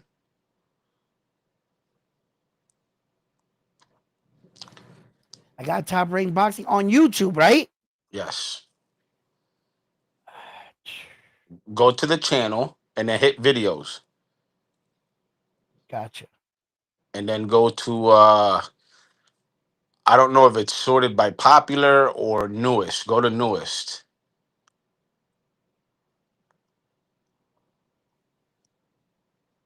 How the fuck do you do that? Bang bang.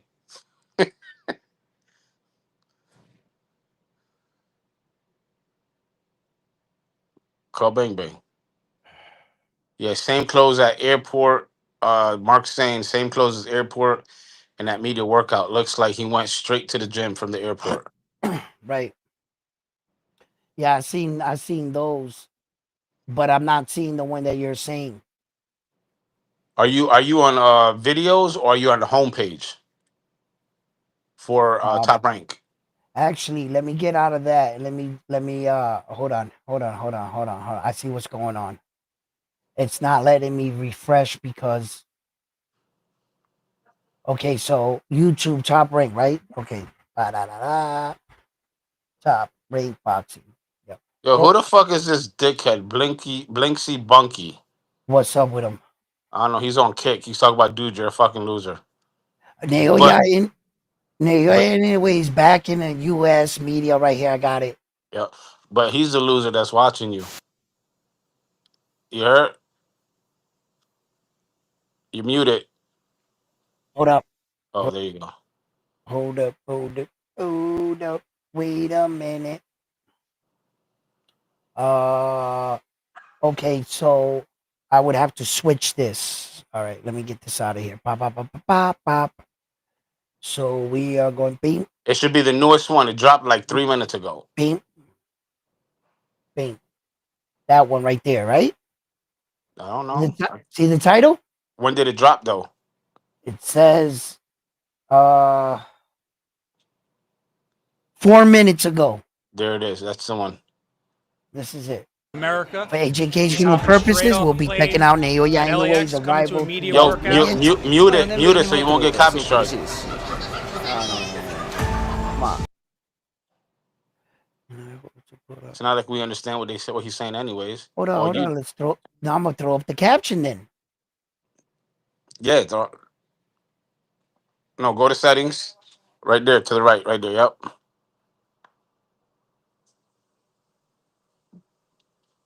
Where the fuck is the subtitles? No. Fuck it. Play. It's top rank. You're doing it for promotional use, anyways. All right. Start it over and click. Plane at LAX coming to a media workout. まあ4年ぶりに戻ってこれてすごく嬉しいですし、まあいい戦いを見せたいと思います。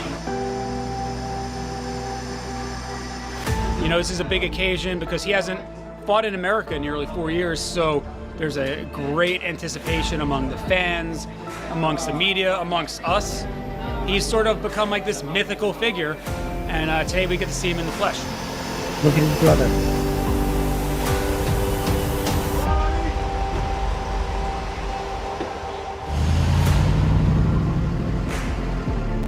Yo, that's how you know the work ethic Certain behind that people man. have aura, and Inoue has that. There is something undeniably magnetic about him. It helps that he can knock down a wall and that he's 122 pounds. And every time he gets in the ring, it's a seek and destroy mission, and he knocks people out, and that's what connects him to the fans. That's why American fans for the last several years have woken up in the middle of the night to watch his fights from Japan, because when he enters that ring, he always does something spectacular.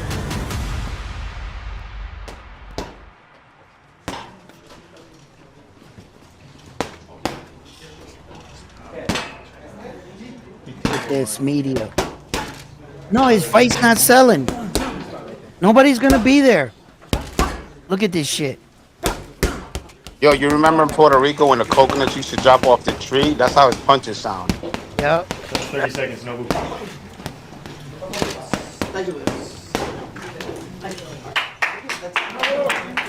How you doing? Face forward into the Oh, camera. look. Quick face off. Quick face off. Very quick. Nice and easy. Tap him on the shoulders. Look. Now it looks scared. Look. Thank you guys. Tap Thank you. him on the shoulders. I'm gonna get the chair. Look, he just said, "Yo, have my belt lined up, ready." How important is it for him to conquer the Get U.S. the watch. market and be the superstar that he is in Japan here? まあこの先の残りのキャリアも含めてこの先重要なまあそういうことになってくるのでまあこの先もまあアメリカでもっと試合をしたいと思うしそこで自分の力を見せていきたいなと思ってます。 Type of a fight does he expect on May 4th? まあカルデナスのまあ印象っていうのはまあ綺麗なボクシングまとまったボクシングをするなっていうイメージがあるんで自分にとってはすごくやりやすい選手ではあるので、まあ、カルデナスがどう出てきても対応できる準備をしています。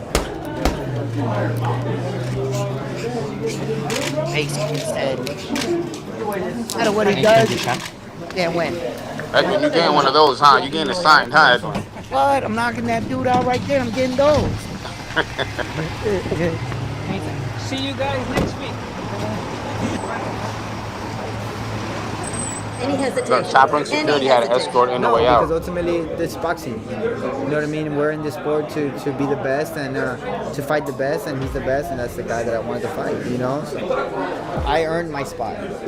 So the respect to earn for people, I don't really care for it. You know, for me, it's just I'm here to accomplish my dreams and to show people who I am.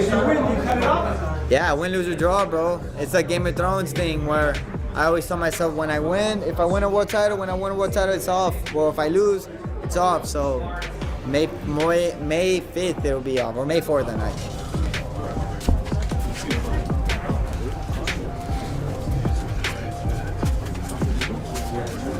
For Roman Cardais, this is an opportunity of a lifetime to author one of the most stunning upsets in boxing history by taking one of the best pound-for-pound fighters in the world. I asked for this. And all this that's going on right now, I asked for it, so it's just taking advantage of it and enjoying the moment more than anything as well. You gotta build confidence yourself. The preparation of a good team, a good work, gives you a good outcome. This guy right here, he has no control on his power. I have to control his power. And then when you try to hit, he's always moving. He's hard to get hit. And when he hits, he hits. That's the kind of power that these people don't know about. Watch out. Like that. I mean, more than anything, man, the faith that I've had in myself is just the route that I took to get here. You know what I mean? I took a tough route, fighting in Mexico, stuff like that, building my career on the sidelines. Now that I'm here, it's I'm getting a taste of it, and I'm like, okay, like I want more of it. So That just to go superpower. out there and prove like that I'm here for a reason. I think one of the most overused terms in boxing amongst fans and media is that so-and-so could be a Rocky story, right? But in the case of Roman Cardais, that is exactly the case.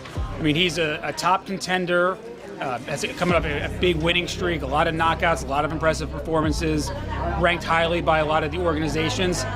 But he really is a Rocky story. And now he has a chance of a lifetime to become the undisputed champion of the world and to author what would be a big upset. But in his mind, it wouldn't be an upset. He's coming in with full confidence. Him and his head trainer, Joel Diaz, believe they have what it takes to dethrone the monster. Joel says you're knocking out a lot of smart partners. I try. I've been hurting people in sparring. But not on purpose. You're not trying to. That's the funny part. When I let go of my punches, I knock people out.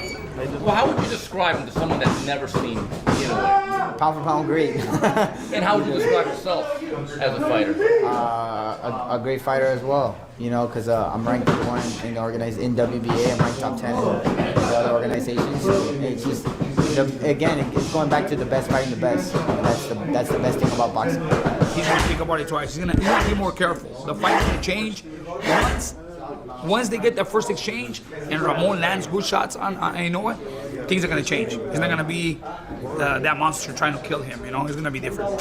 This is a big challenge, man. How do you prepare for someone like Inoue? I mean, I just same like always, brother. You know, I have to go into the gym and try my hardest every day. I go into the gym and just don't let the moment kind of eat me up in a sense. What are you expecting out of him in this fight? I'm expecting the best anyway, because he hasn't came to the United States in 4 years, and I expect him to come out and really try to prove a point. How does the upset look like on your end? Like a dream come true. That's it. Yeah.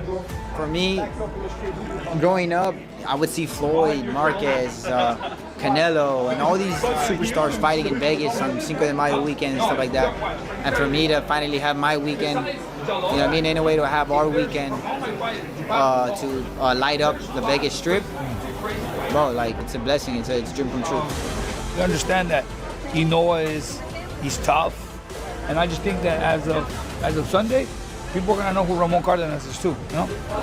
I mean, he is who he is for a reason. You know what I mean? I'm not gonna dismerit him. I'm not gonna say that anything. He is who he is for a reason, man. I just gotta go out there and fight him, just like he's gonna hit him, like he's gonna hit me, brother. That's all I gotta kind of see on that.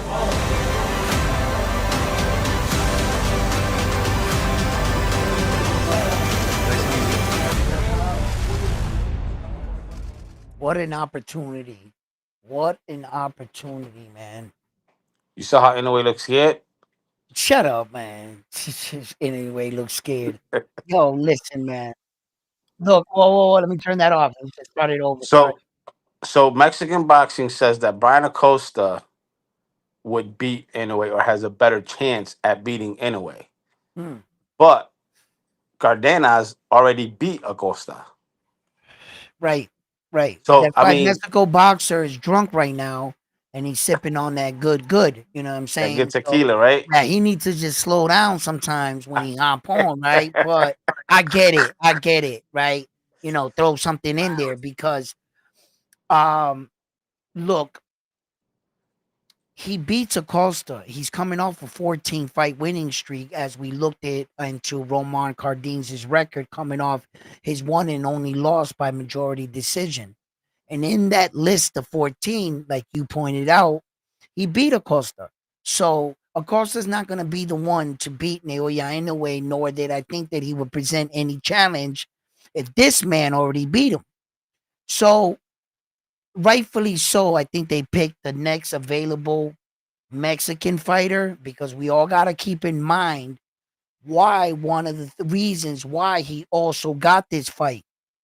He's fighting on Mexican Independent Weekend, and they needed a Mexican fighter to come in on the weekend and capitalize off the Mexican fan base, so that when they were looking for Mexican fighters, he was the more of the better because he beat him, Acosta being one of them. So if we were looking at it at that point, this guy's Roman Cardais is the most worthy 122 Mexican fighter they could find.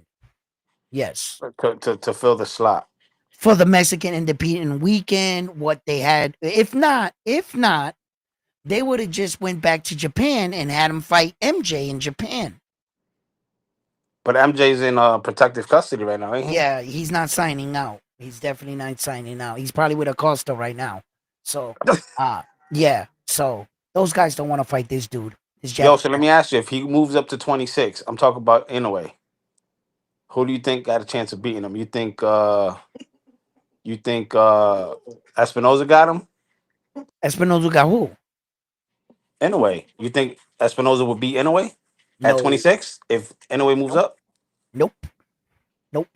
I got my money better on Leo or Nick Ball giving him the tougher of the fights rather than Espinoza. Espinoza. Before, I used to think that Espinoza would give Naoya Inoue a tough fight. I think that his best attributes, the height, the length, the reach, is all going to betray him.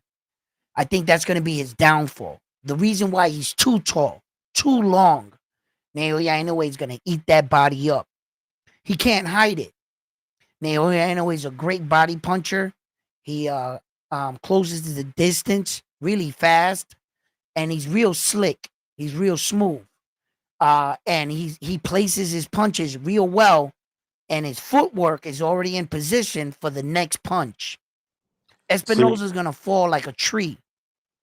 I look at it a little bit different. I do I, agree. I do agree that Leo might give him the worst problem.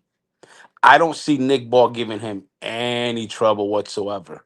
And the reason why is because the way Nick Ball comes in throwing his punches, yeah, it's just gonna be a field day for Inoue.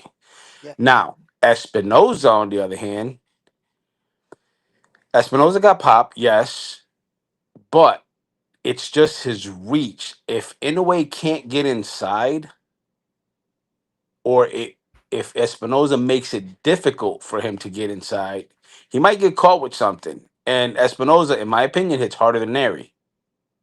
yeah. But in my opinion, Espinoza is slower than Neri. Okay. Espinoza, I'm gonna tell you right now, I don't think Espinoza cracks harder than Luis Pantera Nari. Luis Pantera Nari got one punch knockout power. He's knocked out. He's got like an 87% knockout ratio. Luis Pantera Nari. Yeah, but Uh, Espinoza got that "I'll get you blind" type of power. no, he's got an elbow 4-piece combination that he throws to get you blind power. But without the elbow combination, He doesn't you have know, it. He doesn't have it. he's got regular punching power. Nothing that Naoya Inoue ain't been hit before. Nothing he's never dealt with. He might be a little taller, yeah, but Naoya Inoue has fought against guys 5'10", and you know, he put him away fast. Those tall dudes can't. He's like a like that fly that's on your forehead in a hot summer day while you're sleeping. You want to smack it. Naoya Inoue's got that kind of speed, that kind of agility. He's athletic. He's not just your typical fighter when you're comparing him to everybody else. You got to remember who we're talking about here. This guy is special for a reason. And I really don't think any of the guys at 126, if I'm being honest, can beat him. None of them. But the question was asked, who would give him a good fight? Right. You're right about something. The Nick Ball fight can look two different ways. It could be an easy night at the office. Naoya Inoue finding those big openings, being such a sharpshooter. Yeah, I could see it being an early night. Yes. There's another version to that story. I can see Nick Ball being awkward. Naoya Inoue not wanting to get caught with a big punch. Reset, study him a little. And which got some of his fighters that were awkward fighters like Marlon Tapales, Luis Pantera Nari. And I think that that's bought them a few extra rounds until Naoya Inoue zeroed in on him. If Roman Cardais can do the same thing, where that I said, if he comes out and gives Naoya Inoue different looks with his guard, different movement, don't bend the same way one too many times. Switch it up. Naoya Inoue is the type of fighter, he can fight any fight.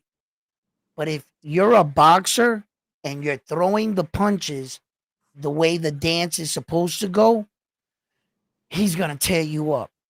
So let me ask you this: who, in your opinion, based on performance and what you've seen, who hits harder, Inoue or Robeisy? Inoue hits way harder than Robeisy. The reason why I asked that is because Robeisy dropped Espinoza, caught him Yep. with an overhand, and Espinoza got up. Yep. And ended up demolishing Robeisy. Right. So and Robeisy, Robeisy, there was a lot of factors in that fight. A lot of things went wrong in small ways. Meaning, when Robeisy hit Espinoza and he dropped him, Robeisy actually thought that the fight was over. He looked like he had like an adrenaline dump. Like and then he couldn't turn the fight back on. It wasn't like he was like fading and I mean fast, after that knockdown. Because he probably thought he had it in the bag after that. Right. So that was a mental breakdown in Robeisy as a fighter. You gotta, I recognize these things, so I point them out, right? So who's more disciplined as a fighter then, all around? That's not gonna happen with Naoya Inoue. If he has Espinosa hurt, that's his ass. Naoya Inoue has 100% finish ratio, 100% kill ratio.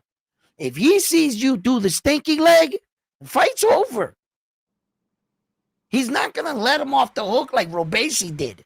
Yeah, but with Espinosa, you got to be very, very careful because even Espinosa, when he got dry, he wasn't fully recovered. When has Naoya Inoue ever been very careful coming in for the attack?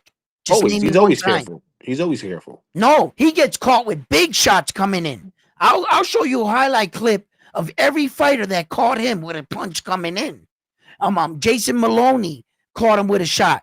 McDonald caught him with a shot coming in. Every time he had these guys hurt. Hold on, wait 1 second. Talk is cheap. Let's put. I know exactly where to go in the fights to point all this out. I'm very familiar with this guy. I'm gonna tell you right now. Right? Look. Let's go to ISIS on patrol right now. ISIS. They Yeah. on me? No, ICE. It's ICE. Senator ICE. Kirsten Gillibrand, your DSCC Immigration. chair, and I need your help immediately.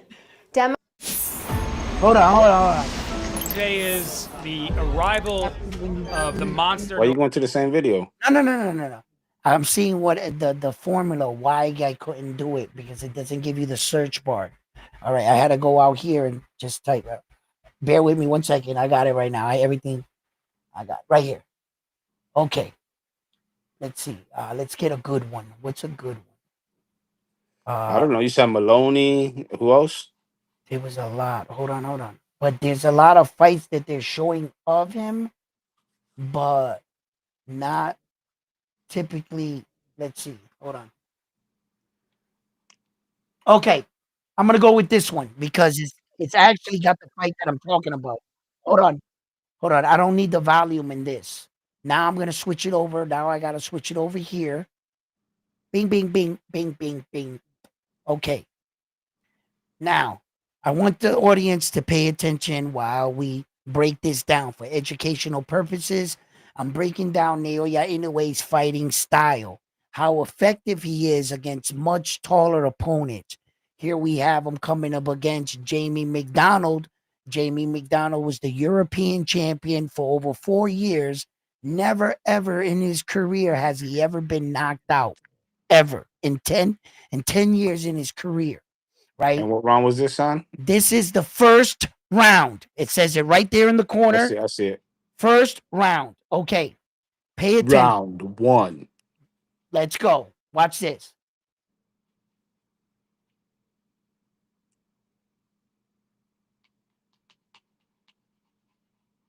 Coming in. Watch when he has him hurt. Watch this. Watch this. On top of the forehead. He hits him right on the top of the forehead. He spins right here. Boop! Right there. Look. Watch. Boop! Watch this. Body shot down. Now, this is where it happens. He put you down once. Naoya Inoue's coming. He punched. You seen that? He punched Naoya Inoue twice with that right hand. Yeah, but he didn't I catch know him. they're going to show the highlights. Wait. They might show it slow motion for me. I don't know what this video is, but look. Boom! Did you see it? Did you see it? That was a weak right hand, though. Bro, but he just took his best shot. Naoya Inoue, were you saying that he plays it safe? You're going to get an opportunity to punch him. He never plays it safe. Watch. Not only did he hit him once with that overhand right, in this sequence, he hits him twice. Look. Watch. Boop. Oh, he's already downing him. No, I got to see it again. Watch. But what Mexican boxing is saying... Look. Boom. You see it now? And then again. Twice. Yeah, but that's a UK fighter. Oh, stop it. Mexican boxing is saying it's not a Mexican. You want a Mexican? You want a I got a Mexican for you. Because Naoya Inoue beats up on Mexican fighters. All of them. Every Mexican fighter he's ever faced, he done beat him up. Hold up. God. When did I start here? Hold up. Hold up. Hold up. Desmarinas is a Filipino fighter, right? Yeah. Yeah, he's a Filipino fighter, right? So we're not gonna count him. Because that's it, brutal. Okay, wait, we're gonna stop this footage. We're gonna look for some Mexican ass whooping because we got a request on the request line for Naoya Inoue whooping on Mexican ass. So you guys let's go to Neri and who else? Let's go. Oh, you know, that was one of them. Oh, here's some Mexican action for you. Here we go. Wait a minute. Let me look at box record real quick. Let me get this off the screen. Okay. So as far as competition and Mexican fighters, how many Mexican fighters has he fought? He fought a total in his career. He fought 1, 2, 3. Who's this guy? 3. No, he's Filipino. He don't count. 3. Yo, Mexican boxing #1 has 4. 500 on Espinoza when the fight happens. If you want to bet him. With Espinoza? Yeah. Yo, you got that all day, baby. Yo, I'm not a gambling man, but I'll take that $500 bet, bro. I will not bet against Naoya Inoue. He's beat up a lot of Mexican fighters, like 4 or 5 Mexican fighters. I already stopped counting. Yeah, let's just check this out. So let's see how. But once I saw him stand up and look at the referee, now my short tells it all. My reaction, because my reaction to it. One step at a time. Look. He hits each rope. Watch. Boom. Top rope. He was still in it. Boom. Look, top rope, second rope, third rope. Oh no, he missed the third. He missed the third rope. Look at it. Look at this. Hang. Bang. He was still. He got hurt with that. Oh, he doubled up on that right. That's what fucking caught his ass. That shot was, his neck just snapped back. It was like snap. Yo, hold on. Let's see if we could find another Mexican. This is getting fun. Now hold on. We gotta put some more Mexican love up here. We gotta give him the Mexican love. He the one that brought it up. Yeah. Yo. He said the dude went 10 rounds with him. Well, let's show the people him going 10 rounds and how he did it. What he looked like going 10 rounds. Oh, that was versus Carmona, he said. Yeah.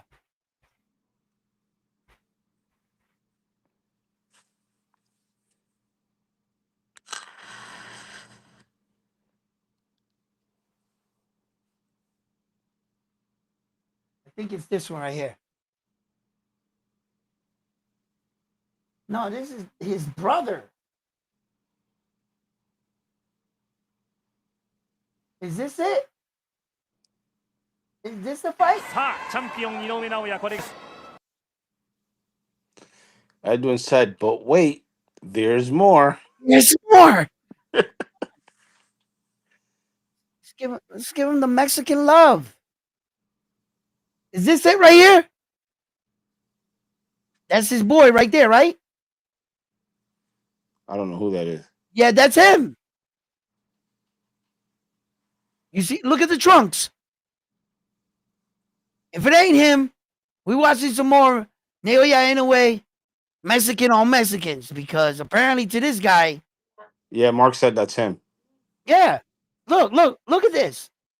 Oh my God.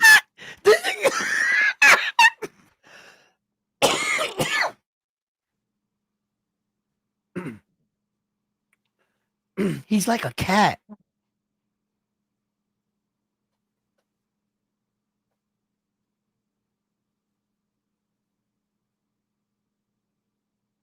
Look at this.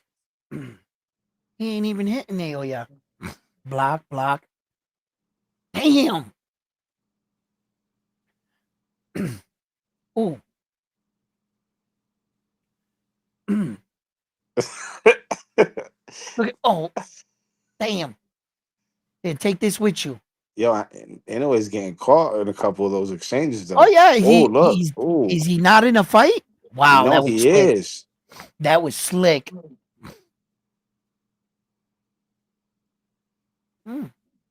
That means this Mexican dude is pretty good. He ain't no bum. Look at him. Damn. Yo, that overhand shot, right, man? That shit is brutal, bro. Block. Pop. Look at the referees over here. He's doing his grocery list.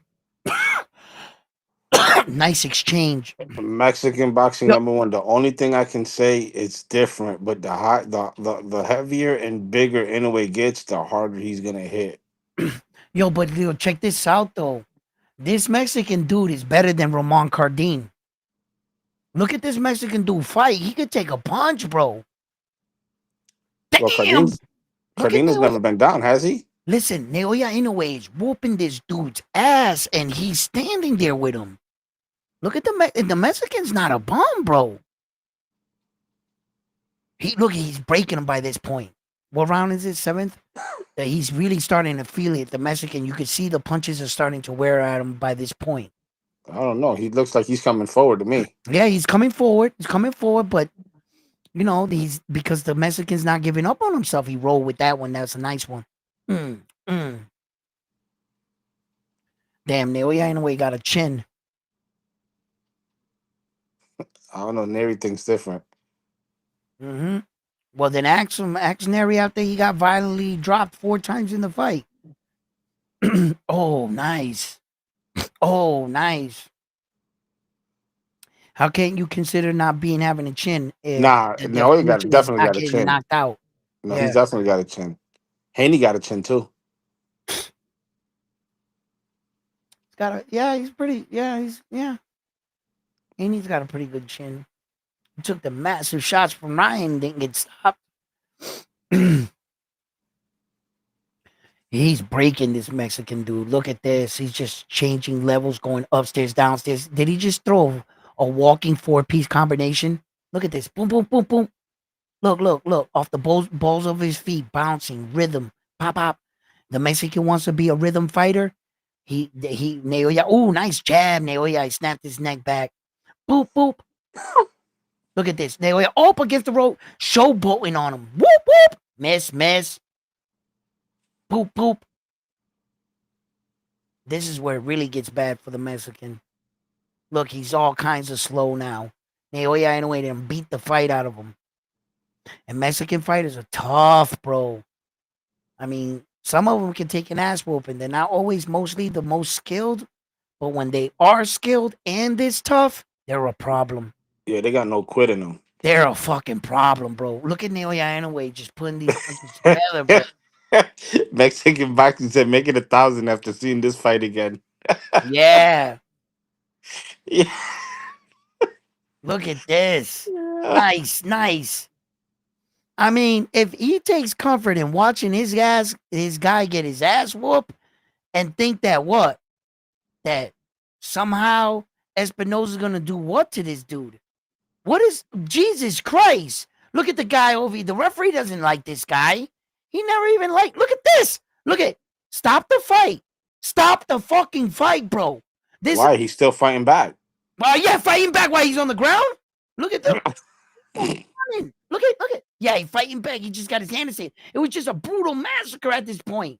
That referee didn't like that dude, bro. They should have stopped that shit. I don't know. The way that fight ended, looked like Inoue's arms were dead. He couldn't even keep him up. He couldn't even throw him up saying he won. I know. He fucked up Naoya Inoue's fist with his face. Yeah, man, I saw that. Naoya Inoue's fists were fucking swollen the next day. And he did that with his face. Fucking Mexican dudes are tough. Yeah, I see. He got his ass whooped. So ain't Espinosa getting his ass whooped. And if Mexico boxing is still around, you know what I'm saying, with that little $1,000 wager, which I know he's not gonna put on his boy because. Now that shit's got to go into an escrow or something to make sure. Listen. Mexico don't want none of that, bro. He's just talking to talk because he knows Naoya Inoue will beat the shit out of his tall ass friend. Now, if you get another Mexican boxer, a different one, I might go with some of the younger Mexican guys in the division coming up. But Espinoza himself, like I said, he's too tall. He's too long. He's not that fast. You watch every fight he's ever been in. Not one of those guys moves 45% at Naoya Inoue's speed. The one thing fighters are like give Naoya Inoue his flowers on, they can't believe how fast he's up on you. That first step Naoya Inoue has, Stephen Kubo Fulton talked about it. Paul Butler talked about it. Marlon Tapales talked about it. Yo, They he wants all to know if said you it. agreeing to the $1,000. I agree to $2,000. You know what I'm saying? I got money. And I'll tell you right now, dude, you would be crazy. And I'm Oh, not now a gambler. he backtracking now. He said five. You said 500. Cool. All of a sudden, the thousand's not on the table. I'll take five. I'll take five just to keep you in the game. I won't even take that as a diss. I'll be like, yeah, I did say five. Well, let's stop going up and I'll pretend like I came down because that's easy money. Your boy's going to sleep. Espinoza's going night. Ambien or NyQuil? What? Listen, my Ambien or brother. NyQuil? Okay, Frontline. I think I told you this before, right? Later, he revealed to me what it was, how he did it. But when me and my brother were growing up, he used to fuck around with me and tell me when he would get into a fight after school, we'd come outside and everybody be surrounded and shit in Jersey, in Newark, New Jersey, or in Boston where we was fighting out here too. And my brother would tell the dude, Edwin, how you want me to knock him out? With his eyes open or his eyes closed? And the people that would be around would hear him say that to me. And I wouldn't miss a beat. I'd be like, eyes open. Eyes open. The dude would slip, my brother, boom! And all of a sudden you see him going backwards with their eyes open like this. And their heads smack off the concrete. And they get knocked out with their eyes open. And sometimes you can knock them out and their eyes closed. My brother used to call it. He used to say, eyes open or eyes closed. I'd be like, eyes closed. Boom! Eyes closed. And he would knock them out. And when we got older, you know, one day, I don't know, I forgot how it came out or what happened or whatever.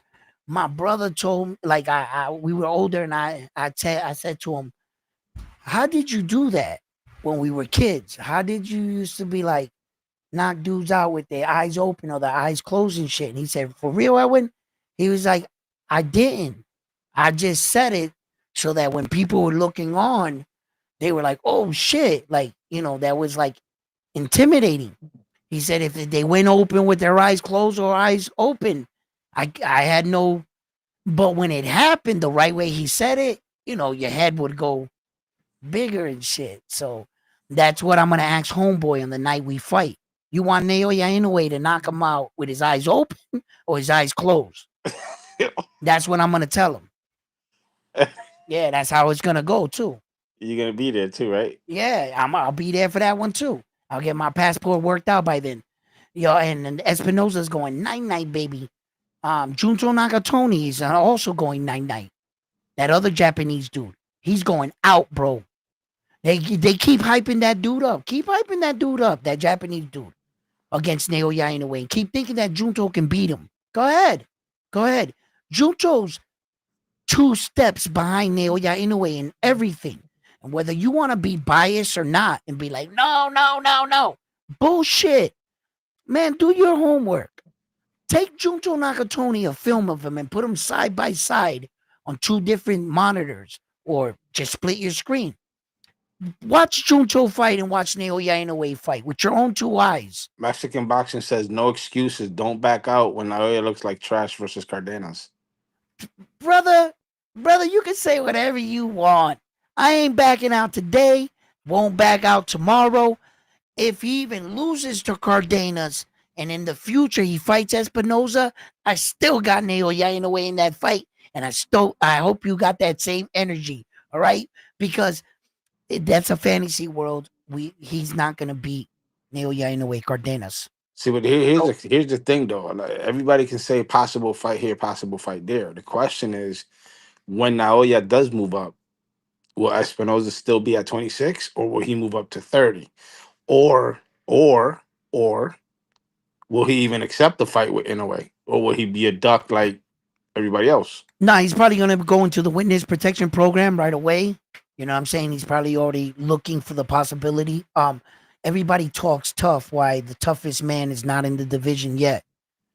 The arrival of Naoya Inoue, I'm gonna laugh on that day. See how many men jump out the window and say, I'm going in a new weight division. I can't make the weight no more all of a sudden. So First, let me I ask want you to see this. those guys clear, and then whoever stays. What? At 26, you Yep. saw Fulton and Figueroa. You've said it before that Fulton looked good at 26 against Figueroa, Mm-hmm. right? Mm-hmm. If Naoya goes to 26 and Fulton does accept the rematch, do you see a different fight, or do you see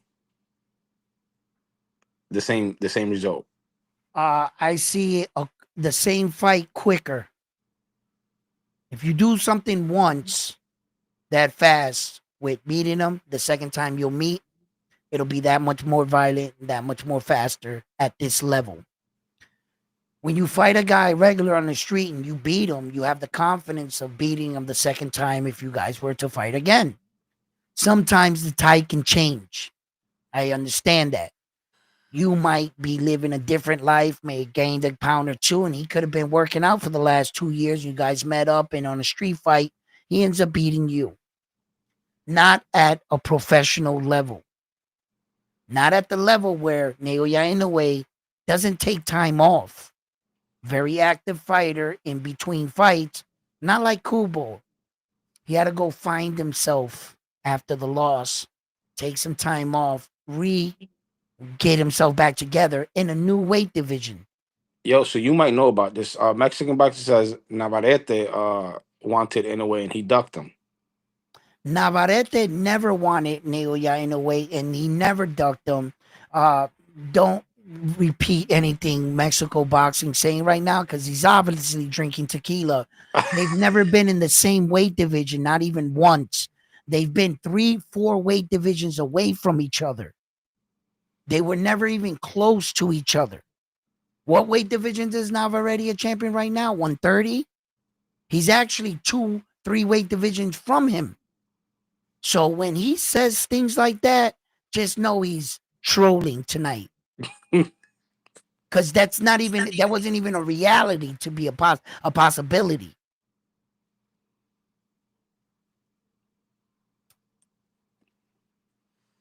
Yeah, so he's definitely 100% trolling.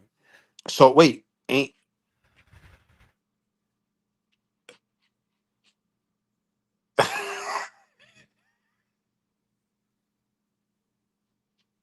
Nah, he's not invincible. Hell no. Naoya Inoue could get beat, bro. I just think that it's going to be one of these young guys that are watching him and studying him, that they're like tailoring their fighter to beat him. You know, I've seen that in sports many times. Hey, Mexican boxing, we spoke Spanish on this channel before. Like, what the fuck are you talking about? ¿Qué le pasa con este tipo? Whatever, Chuck. Oye, México, date esa loquera que tú estás tirando por ahí, que si pito ni parto, que le va a meter la cara a la cabra a este tipo. Oye, Pai, tú sabes que este Japón está cabrón. Mira, yo no estoy hablando mal de este tipo porque o apoyándolo porque yo pienso que es una gran cosa que no, es que es lo que es. Este japonés, este tipo es un problema, papi. Y si yo era una persona que quiero solamente de hablar de los japoneses, ¿por qué yo le estoy tirando al otro Japón? La otra estrella en Junto. Yo estoy diciendo que este le va a meter las manos al otro. Yo no tengo una cosa con porque es de Japón. Yo no pienso que todos los peleadores, los boxeadores de Japón son una gran cosa. Yo estoy diciendo que este tipo Solo. Muchachos, y yo no pienso que. Mira, la verdad, yo no creo que ninguno de estos tigres, ninguno de ellos van a So he's saying that hacerle you didn't nada. watch the Spanish knockout, ESPN knockout. That's if you would have watched it, he's saying you would have known that he ducked him. He would have Never ducked who? that Inoue ducked Navarrete. How did he duck Navarrete? If Navarrete was never in a weight division where Naoya Inoue was in, they were never in a weight division together. Never in history of boxing was Navarrete and Naoya Inoue in the same weight division at the same time. Never. The What the lowest Mexicans say? Navarrete's ever gone was 126, right? And Naoya Inoue has never entered 126. So what he's saying? How does it even have a smidge of truth? How? He said he don't get your Spanish, so all you gotta say is no mames way. No, mira, pinche vato. Mira. No mames. No mames, güey. ¿Cómo? ¿Qué pinche iba a pelear Navarrete? ¿Cómo? ¿Ah? No son en los mismos pesos. Shit. Hey, yo. It's Speedy Fuck out of Gonzalez. here, bro. Ándale. Mexico, bro. I know you understand because you text English, motherfucker. So stop trolling. They was never in the same weight division. He can't duck him. You can't say he avoided a fighter. They've never in their history have ever. I think the lowest Navarrete ever fought was 126, and Naoya Inoue never entered 126 yet. Mexico, so how could Charlo the Spanish reporters say Naoya Inoue ducked Navarrete? How is that possible? It's not even possible. Charlo faced Canelo at 68 for a payday. That's why he faced him. It wasn't for nothing else because he didn't care whether he won or lost. It was for a payday. Yeah. And since Naoya Inoue is not jumping up and fucking up his record for the fans just because of one Mexican dude said he should fight this guy, it doesn't make sense. Naoya Inoue rather fights for the guys in his division and unify and become undisputed in his division and get all 4 belts. Has Navarrete gotten all 4 belts? I'll wait. Has Navarrete dominated any weight division? How many divisions he got? 2? Navarrete, he's a 2-division world champion. Naoya Inoue is a 4. So what would make me think Navarrete could beat him anyway? He's just big.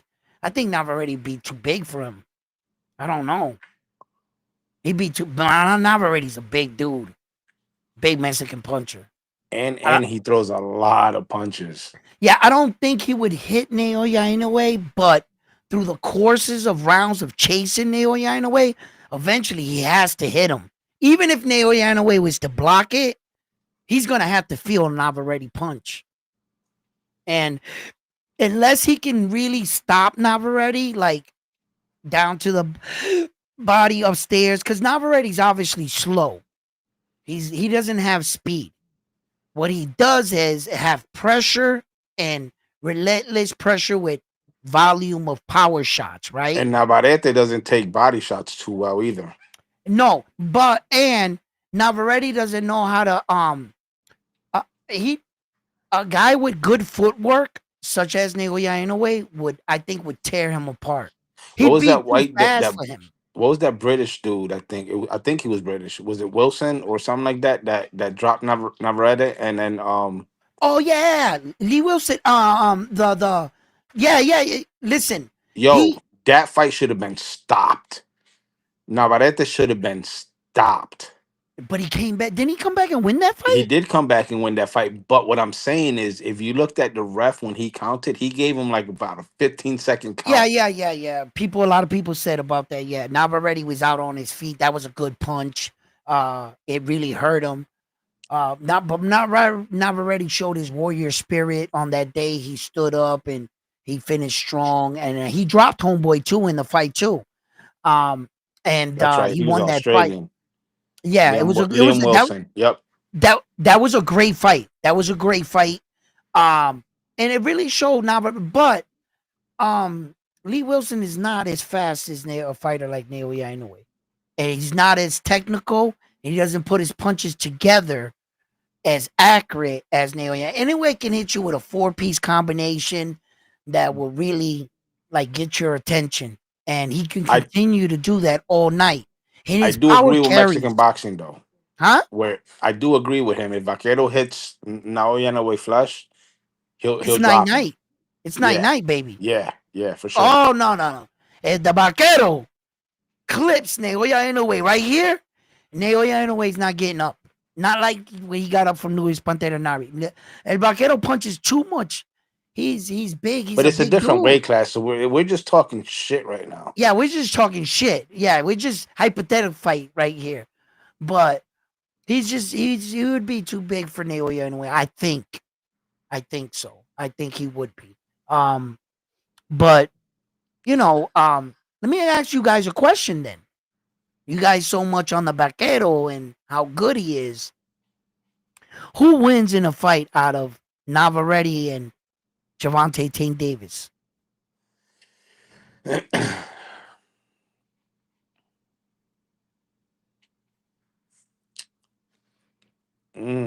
Any moment now. Who wins in a fight between Gervonta Tank Davis and Navarrete? Navarrete's the 130-pound champion, and Tank's the 135-pound champion. So Tank's in a bigger weight division, okay? So when you're thinking Tank's the smaller guy here, wait a minute, ain't he fighting in a bigger weight division?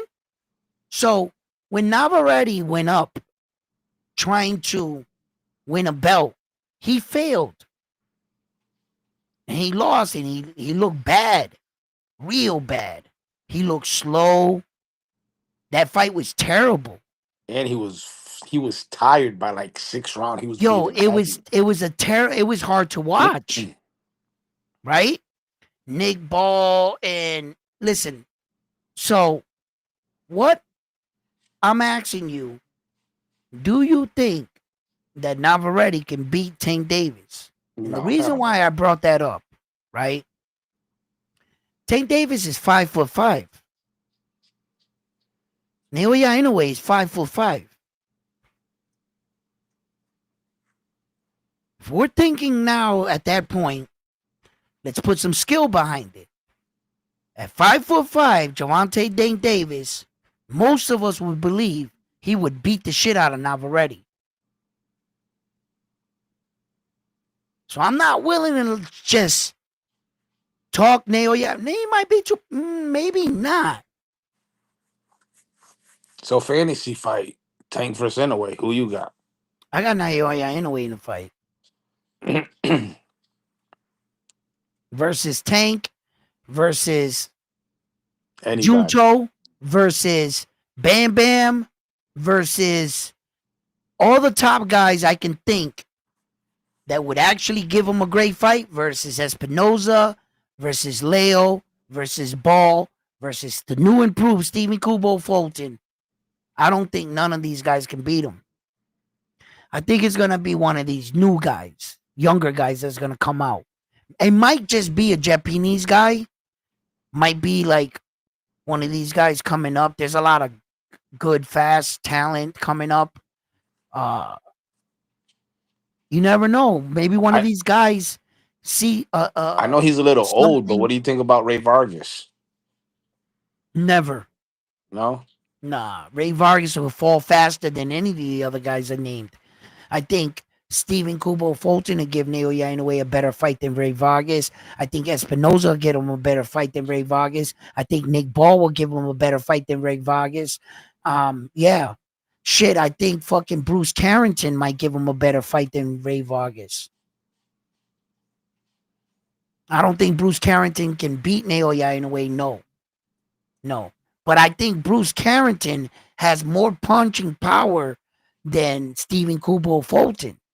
And that, in fact, overlooking that fight over, I think Stephen Kubo Fulton got the better jab. And he got the better footwork between him and Bruce Carrington. but Bruce Carrington's combinations and shots are gonna hurt more than Stephen Kubo Fulton's shots.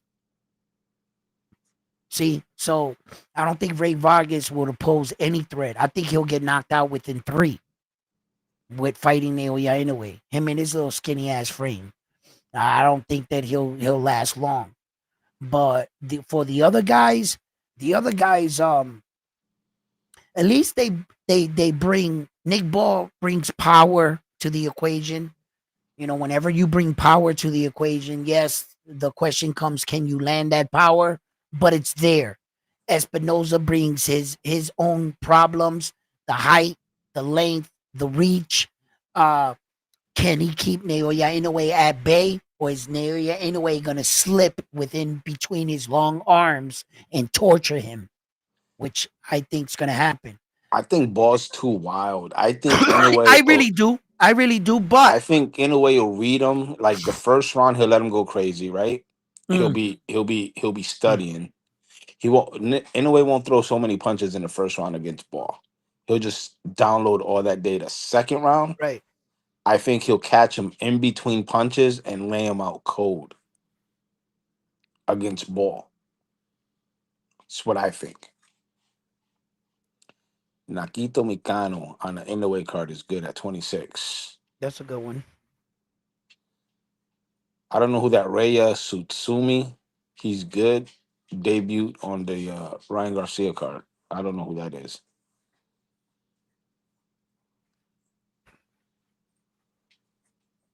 See, like Mark, Mr. Miyagi, and those guys over there, they follow more of the UK and the Filipino and Japanese boxing. Out here, we follow more of the Mexican and the American and Puerto Rico. And I look, I like a lot of these fights right here, and sometimes I get anxious and like, but in Naoya Inoue's case, I've been seeing a pattern, and I've been kind of saying the same thing. Let's get past this fight so that we can get on a better fight for Naoya Inoue. And for his last 3 fights, it's just been these guys don't want to fight him, man. And it's just the truth, man. Right? Because like I keep pointing out, I found myself saying this. Okay, fuck it. If Sam Goodman don't want to fight him, then let's just get this TJ Doheny fight out of the way, and we can move on to the big fight for Naoya Inoue. Then here comes again TJ Doheny with his bullshit, and here comes Yi Young Kim. And I'm like, okay, let's get the Yi Young Kim fight out of the way so that we can get someone really in the ring with him. Then the next guy pulls out. And here we are again with Roman. Don't you guys see it's like, wake up, guys. You guys talk like these guys are like, oh no, he'll beat him. This dude is a fucking problem. This is a real tornado coming towards your house. And everybody's like, oh no, everybody can be beat. I'm in agreement. But where's this guy at? Where's this guy that you guys are saying? As a matter of fact, everybody in front of him has already all lost. Everybody in front of him is already all lost. I think except Espinoza. Has Espinoza been defeated? Right? And it's like, this dude is undefeated, 4 divisions, multiple world champ for a reason. He's doing all, listen, he got 8 belts within 1 year. You don't do that because you rolled out of bed. It's just the fucking truth. He's an exceptional, once in a lifetime, generational talent. And I get it. It's hard to like you can take every other guy and do exactly what we're doing, and it works. The one thing we're not taking in consideration is he falls under a different category. Naoya Inoue. He falls under the elite fighters. Those kind of guys. Saul got 2 losses on his record, but make no mistake, Saul Canelo Alvarez is an elite fighter. All the controversy you could put on, he's a fucking elite fighter. Really beat him. Who's knocked down Saul Canelo Alvarez? I'm right here. Who's knocked him down? And the guys that he lost to, both those guys will probably be Hall of Famers. Bivens going to the Hall of Fame, and Floyd Mayweather's a Hall of Famer. So it took 2 Hall of Famers to beat him. That doesn't put you in a category of an elite fighter. If you were to fall, you fall only to Hall of Famers. That's elite level shit. There's not a lot of fighters like these guys. I could count all the elite fighters in one hand. That's what makes them special. They're not your average fighters. They know more about fighters than your fighter has learned. They've forgotten more about fighting than your fighters learned. That's why some of these fighters, because there's men that sometimes the craft that they're in lays down to them. They see things in the game it would take you years to figure out. Coaching, and this kid is just doing it naturally. That's why you get when you land over there, the me 4th on the 4th. early, right? Yeah, mad early on the 4th, like at 11:35. I land. I get in LA at 11. Then I'm just gonna go all day into the fight. Then after the fight, 9 o'clock the next morning, my flight leaves to come back. So your goal is to what? To meet up with some of these boxers and My goal, no, that's when I was gonna do all that with the 5 days. I had time that I was gonna go out to the gyms, and some of the fighters won't fly out. Some of the fighters will fly out on that day, or some would stay in there. And there's hundreds of gyms throughout all that. And then I've been on the Boxing Voice. Ness lives out there in LA. So I was thinking maybe one day I could go out there, just chill, hang out with them dudes or whatever. But now I'm not going to be out there for the 5 days because of this ID scandal. That on the 7th, they're saying if my ID didn't have that star, then I can't fly back. I would have to take a bus for 4 days and 11 transfers off 11 different buses through a 4-day ordeal. Imagine being on a bus and smelling people's farts for 4 days. It would drive me crazy. And 11 stops. You know how many times you're going to pull up into something and you're going to see your bus pulling out? And they're going to have to reschedule you to the next available? It might take you 5 days to get back. And what if in every town you don't understand their bus system? Something's bound to go wrong. It's just not worth the headache, because I told my wife, I said, babe, don't cancel your flights because she ain't getting none of her money back. So she bought 2 flights and there and back. So we lost that money already. And I put $146 on my room to extend my room for another 4 days. I have already given them that deposit. And then I got to pay them $514 when I left. So I got to go there and tell them, yo, let me get that 146 back if I can get that back.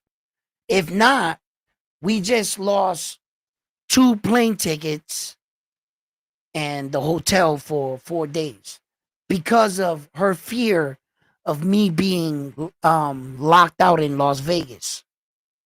I told her, fuck it, I'm a big boy. I'll make it back home. It might take me a week, but I'll get back. She was like, hell no. I was like, fuck it, I'll hitchhike. And I'm joking with her, right? But I was gonna either take the train or the bus.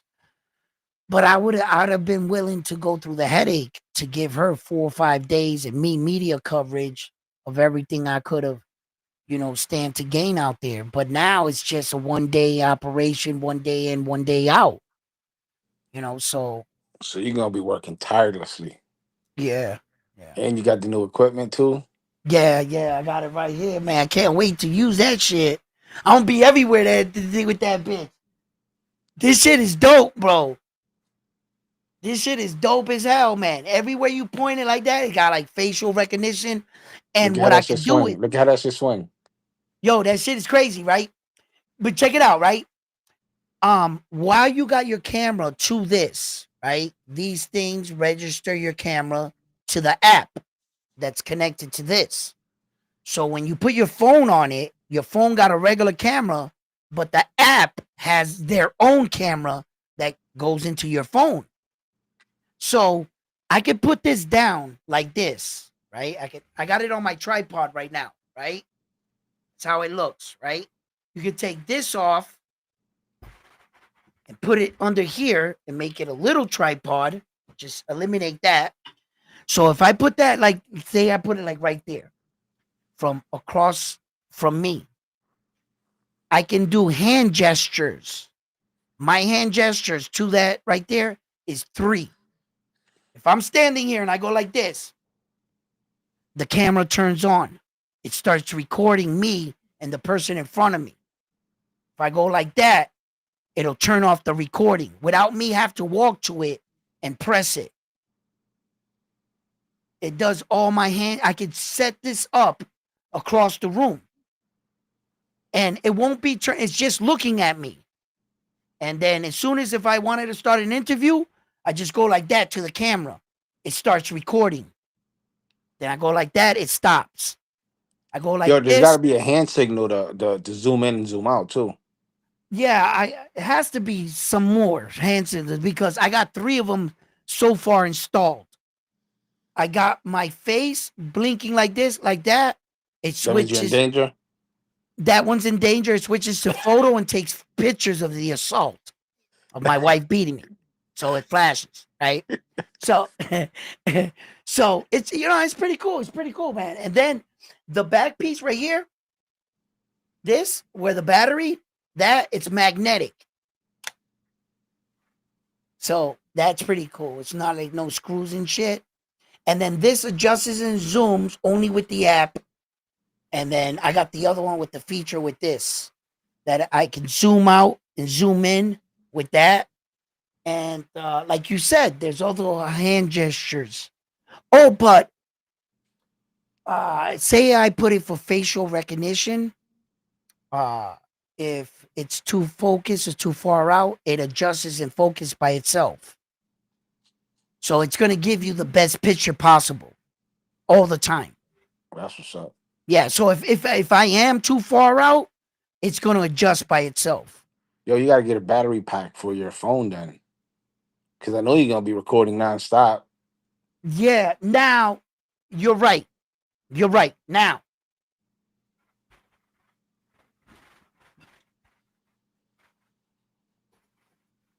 okay. So I went and I got this, right? This is my case that I put around like this, right? And I'll be carrying my camera equipment and everything in here, right? So in here, I got a lock system so that nobody can pick my bag while I'm walking backwards or anything, because there's some slick people in the world, right? Okay, so in here, got the battery for my devices. So while my camera sits inside the bag, it has a plug so that I can charge all my devices and shit inside of here. Here it is.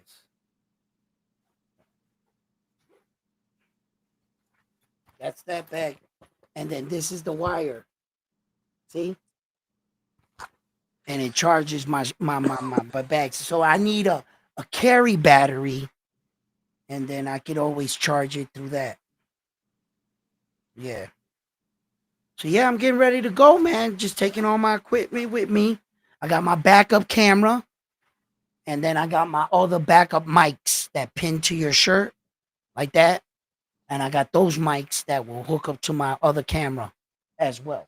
Yo, so BoxRec only got the Inoue with Cardenas and then the Espinoza versus Vasquez. There's no other fights that are announced yet. No, Vargas El General He's fighting another Mexican fighter on that card. Rohan Polanco, remember? He's No, also yeah, I fighting on know. the card. The only reason why I asked is it's not on Box Truck yet. So Oh yeah, no. But they got it on the flyer. Yeah, all okay. fights are already set for that card. It's a pretty good card. There's gonna be a lot of good fighters on that card. Two of the Mexican fighters. Well, the three, of course. The main event is a Mexican fighter on that card on that And the fight. co-main. But the co-main is Mexican, and the one underneath is Mexican as well for the Mexican Independent, and they're gonna be coming Espinoza and El General Vargas, Emilio Vargas, former world champion Fernando Vargas' son, which I believe is the best Vargas son. And I don't mean to pick one, but it's no secret. This is the most talented one you got, brother. Yeah, for sure. So yeah, absolutely. What else, Mark? I'll buy all. What? He said he'll buy all Canelo's pay-per-view until he retires, going to miss him when he leaves the sport. Oh shit. Yeah. I hate when you bond with an athlete like that, man. That sucks. That's just like my Brady here, man. Tom Brady. You guys know I got him on the wall right there, man. That fucked me up when he left football because I ain't watched football since, man. And it's because of like how I viewed Brady as a special player and shit.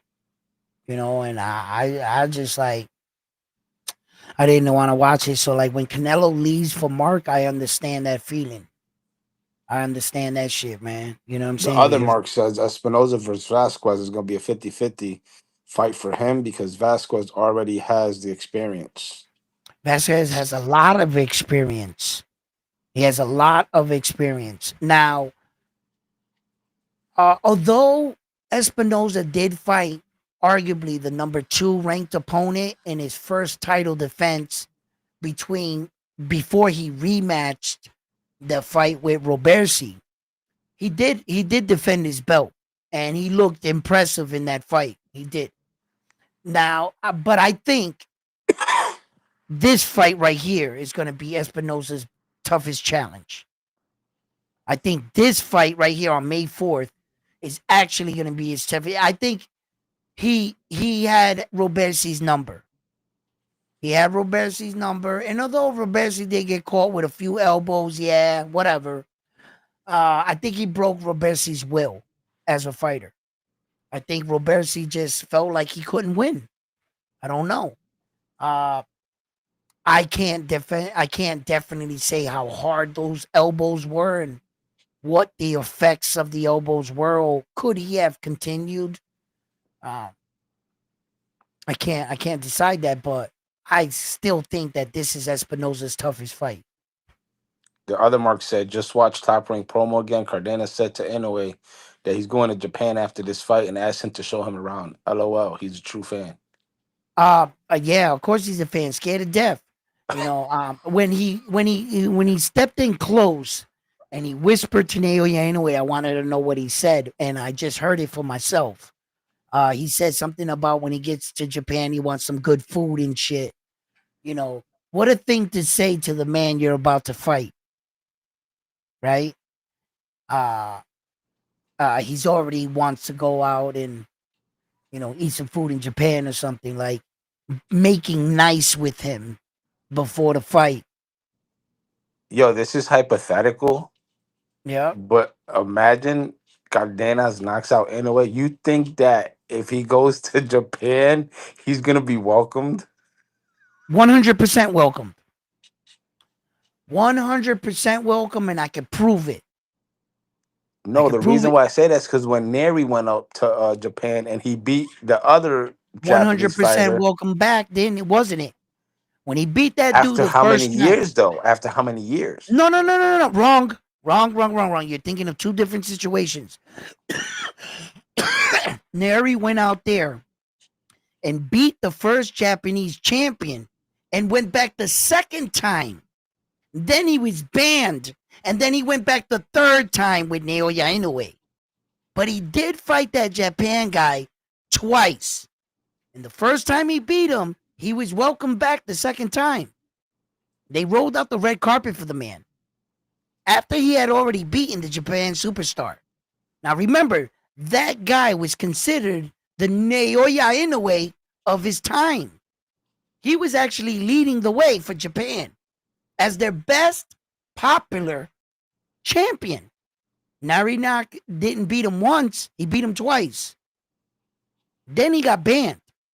So he What was the reason for him welcome. getting banned though? And check it out. But why did he get banned? Okay, Luis Pantera Nari got actually banned out of there for coming in overweight for 5 pounds. Okay. The first time he tested positive for a banned substance, and it was for weight cutting, the banned substance he tested positive for. They didn't ban him for testing positive for a banned substance. They banned him in over there for missing weight for over 5 pounds. They consider him not a professional and that he should have drained himself out like the other Japanese guy did, but instead he chose to come in 5 pounds over. This guy depleted himself, and Luis Pantera Nari knocked him out. They felt like he fought against a depleted fighter, and he didn't show any remorse or respect. They banned him from his country. Then Naoya Inoue and his father, Shingo, went and took it to the Boxing Athletic Japanese Board to lift the sanction. Then Naoya Inoue went out there and almost knocked out Naoya Inoue in the first round. And when he dropped Naoya Inoue, Inoue did something very important in the fight after the fight.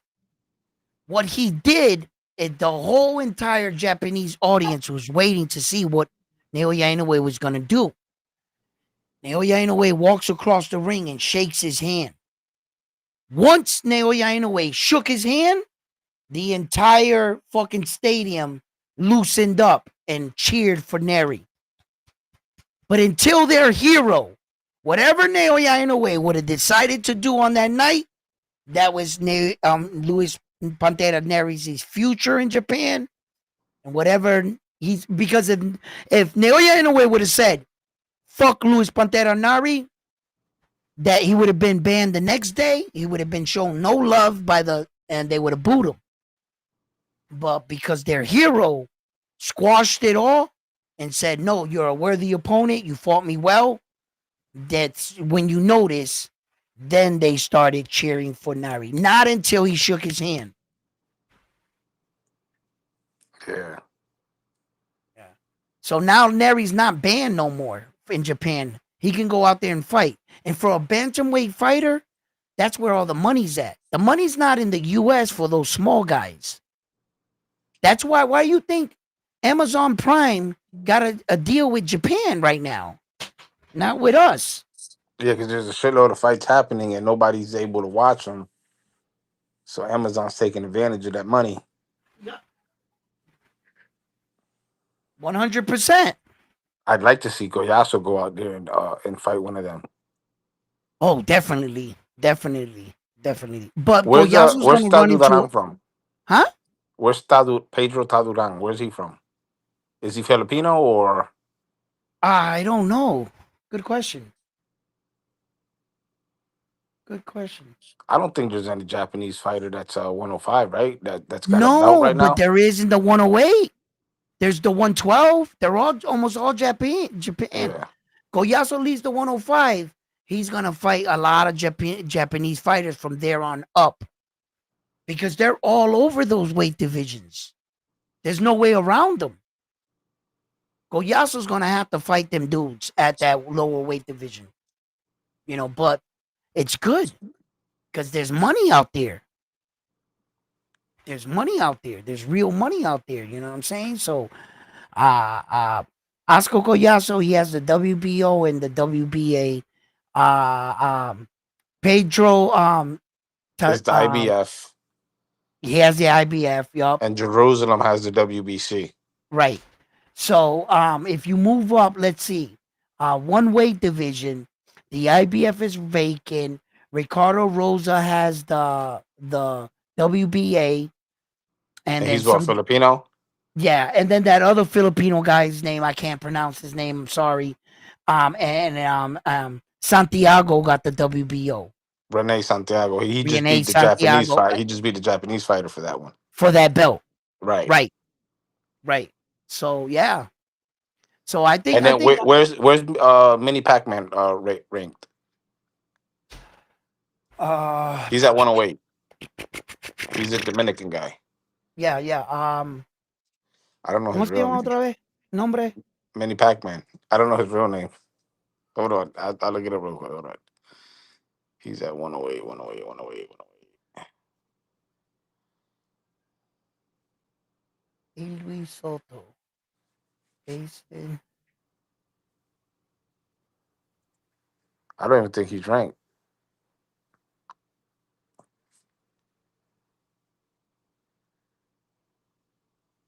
I'm not sure. No. Could it be Edwin Soto? Huh? Hold on. Edwin Soto. Vince. That's what I mean. We keep calling these guys nicknames so long we forget their real name. Mini Pac-Man. He's with Sean Boxing. Eric Rosa. Eric Rosa. Eric Rosa. Wow, in the above weight division at 112, there's a lot of Japanese champions there too. So Eric Rosa. Hold on. Let me see There's what a he- lot of Japanese fighters. Yeah, you're gonna have to go through the gauntlet. Yeah, hey Mark. They're planning on that rematch between Jerusalem and Colazo. It'll be actually good because it'll Three be a belts on the rematch line. and it'll be a three belt unification. 3 belts on the line. Yeah, I hope that fight happens. I know man. Colazo. The only reason why, I mean, depending on the guy, if he wants to get his get back, if he actually feels like he has a chance of being Colazo, then I would see it. But once you knock out a guy, that guy might run from you. You know what I'm saying? Nah, So, but I don't think he'll run from him. but the Honestly, right I don't think. money, will get you in the ring. They just gotta back up Colazo and be willing to put up the money for him, for the unification. It would be a beautiful thing. Now, I was talking to the other day a young man that hopped up on my channel by the name of Keith Cologne, young Puerto Rican prospect coming up, sporting a record of 5 fights with 5 ways by knockout, rocking 100% knockout ratio. One of the things I told the young man was what Puerto Rico does not have and has never had is an undisputed world champion. That could be something he can look forward to. Fighters like Oyaso, he's got 2 belts right now. I'm really anxious to see if we can get to that 3 belt. Once we get there, now shit starts to get real in my head. 2 belts is not gonna do it for me right now. Not gonna get so excited. I'm wishful thinking. I got my fingers crossed, and hopefully he gets his shot. But once we get to 3, now that shit starts to becoming looking like more of reality. He could still lose, but I mean, we're right at the door. And before I die, that's something I want to see. They did say though that Jerusalem was in talks and he was willing to accept the fight. Yeah. Now, due to the way that fight ended, the first fight, could it be different? Because Jerusalem, after being knocked out, he went and got a title. He got the WBC. I'm not Yeah. saying that's going to change the outcome, but at least he went somewhere after that loss, after that knockout. You know what I mean? No, it speaks to the level of competition of him. When you beat a guy and he can go on to become a world champion, it shows that, yeah, that guy is, a fighter. Okay. And you're right. You're right. Fighters grow all the time as fighters. They can feel like, well, maybe I wasn't the type of fighter that I am today. I learned some things in my loss against you. I want to get that back. And not to mention, now he's actually, besides the he actually got something to lose, the belt. So but he also got something to gain. Oh, His belt. 100%. Yeah, for sure. So there's value in the fight. Yo, speaking of belts, what do you think about Ryan and Rolly fighting for a belt? I think Uh, it's like the WBO, is it? Or no, WBA always running their bullshit. It has to be a WBA regular, right? Because that's the only crooked organization that's gonna sanction a fight like this, right? But that belt is more for popularity, more for the show. It adds to the occasion. What do you see?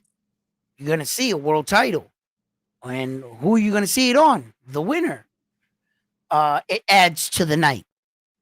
It adds to the legacy that is Ryan Garcia. As you can see, they're setting him up, dressing up Ryan real nice against Roden. Come on, really? yeah. 5'3" Eastside Pitbull Cruz did that to you? Come on, man, right?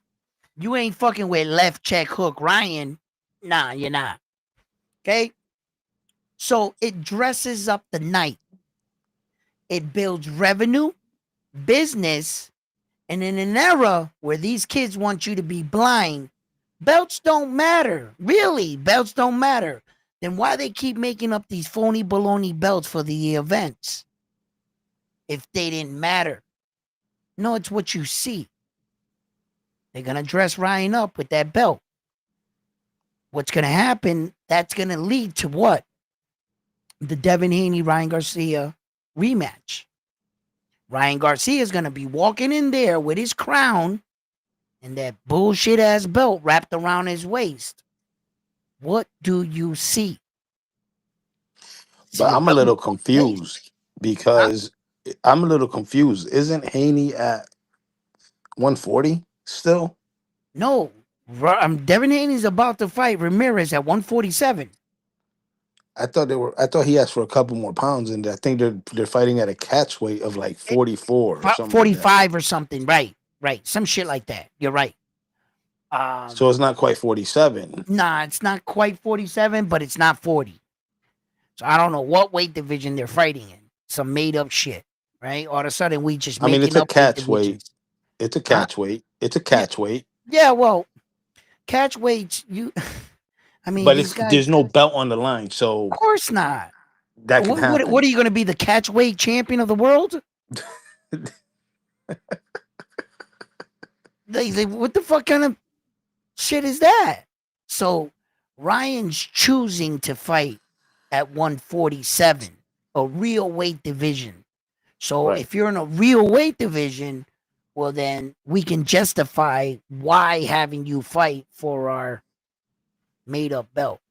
So wait, Mark just wrote WBA regular, right? But which is garbage.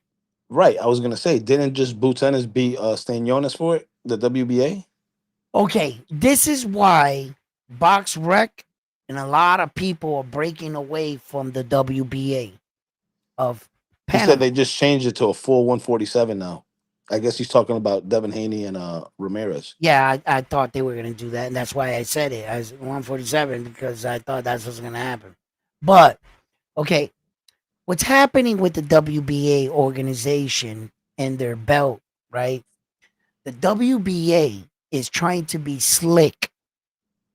They're trying to give all their fighters that have ever held the WBA regular world championship status as real belts. And then they say, they try to play it off and say, well, don't you get the regular? You got to fight for it, upgrade it to the WBA Super. Yeah, that's what Mark just said. Boots got elevated to the Super WBA now. Right. And then you get double elevated to the Super. But here's where the bullshit comes out. Okay? And I want you to witness it in real time. Tell me this did not happen. Didn't Tank Davis had the 135-pound regular championship? But wait a minute. At the exact same time, didn't Devin Haney have all 4 belts? At that time, Devin Haney had the Super and Tank Davis had the regular. Who's champion? What belt shares the championship belt where two guys at the exact same time can be called the regular champion and the super champion?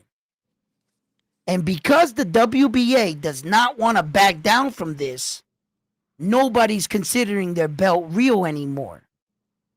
Yeah, that's kind of corny. And BoxRec did away with all their champions.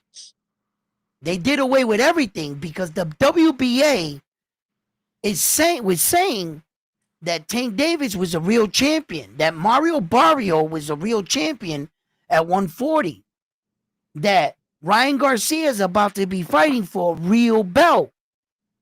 How is it possible that Ryan Garcia can fight on May 2nd, right, for Rolly for the WBA regular? Hold up, doesn't Jerron Boots Ennis have the super? So who's the champion? How could you share the same belt in the same division and both of you at the exact same time be considered the champion of the division? The WBA is really fucking up their belt. And the Hall of Fame won't acknowledge their belt now. Do you think they're doing it for just to sanction the fight? Maybe. No, the WBA is doing whatever the fuck they want because I think that their heads are this big because they think because they're the original belt. And all these belts spun from the original one, the WBA. They lost their fucking minds over there. The WBA world title, and I don't mean to really disrespect it, but it's a fucking joke. If you look at their ranking, it's the fastest belt. You can bullshit your way up if you have star status. Just ask fighters like MJ that he fought the number 88th guy in the world and all of a sudden was the mandatory to Naoya Inoue's run to his belt by fighting the number 88th opponent in the world. Just look at Ryan and Rolly. What organization hopped on and fed their bullshit? WBA. What organization let Tank Davis run around with that belt for almost 2 years? The WBA. Look at the WBA's champions in any fucking organization. Look Yeah, at right their. now it's got at 122. It's got Inoue and MJ. It's got Listen. 2 people named on that shit. Oh my God. They're just the WBA, their ranking is the weakest among all 4. And then at 118, it's got Saeya Sutusumi and Antonio Vargas. Almost in every weight division, they have 2 115. champions for their belt. 115 got Fernando Martinez and David 2 Jimenez. champions. They're the most. And the next one, 2 champions. No, and the no, next 112. one. No, 112 only got 1. No. Yeah. 118. Wait. 108 only got 1, Rene Santiago. Okay. And then at 105, it's only Oscar Collazo. Okay. Now let's just go up from there. All right, 115. so let's go up. 115. What you got? No, I already said it. 2. Okay. 118. What you got? And 118 is Sutusumi and Vargas. And then 120. 22's got Inoue and MJ. Ball by himself. 26, Ball by himself. Number 30. 30 is got Roach and Albert Batayagaev. However you say his name. And then Javante's by himself because nobody's fought for his regular belt. Right. Because he got upgraded. And then Andrew then Ganthron Russell got his, yeah. Because and Jerron Boots just got his. So there's no regulars there. Well, there's gonna be a regular once Ryan and Rody fight. Oh yeah. There'll be a second name. Look at Terrence Crawford's situation. 54 with Joannes Tallis. Wasn't under Terrence Crawford just not even like a month ago? The other Charlo twin was still there. Now that name got switched out with him. Wait, the WBC got 2 too. It's got Fundora and Virgil Ortiz. Oh yeah, well, yeah, but and so does the WBO. It's got Sebastian and Crawford.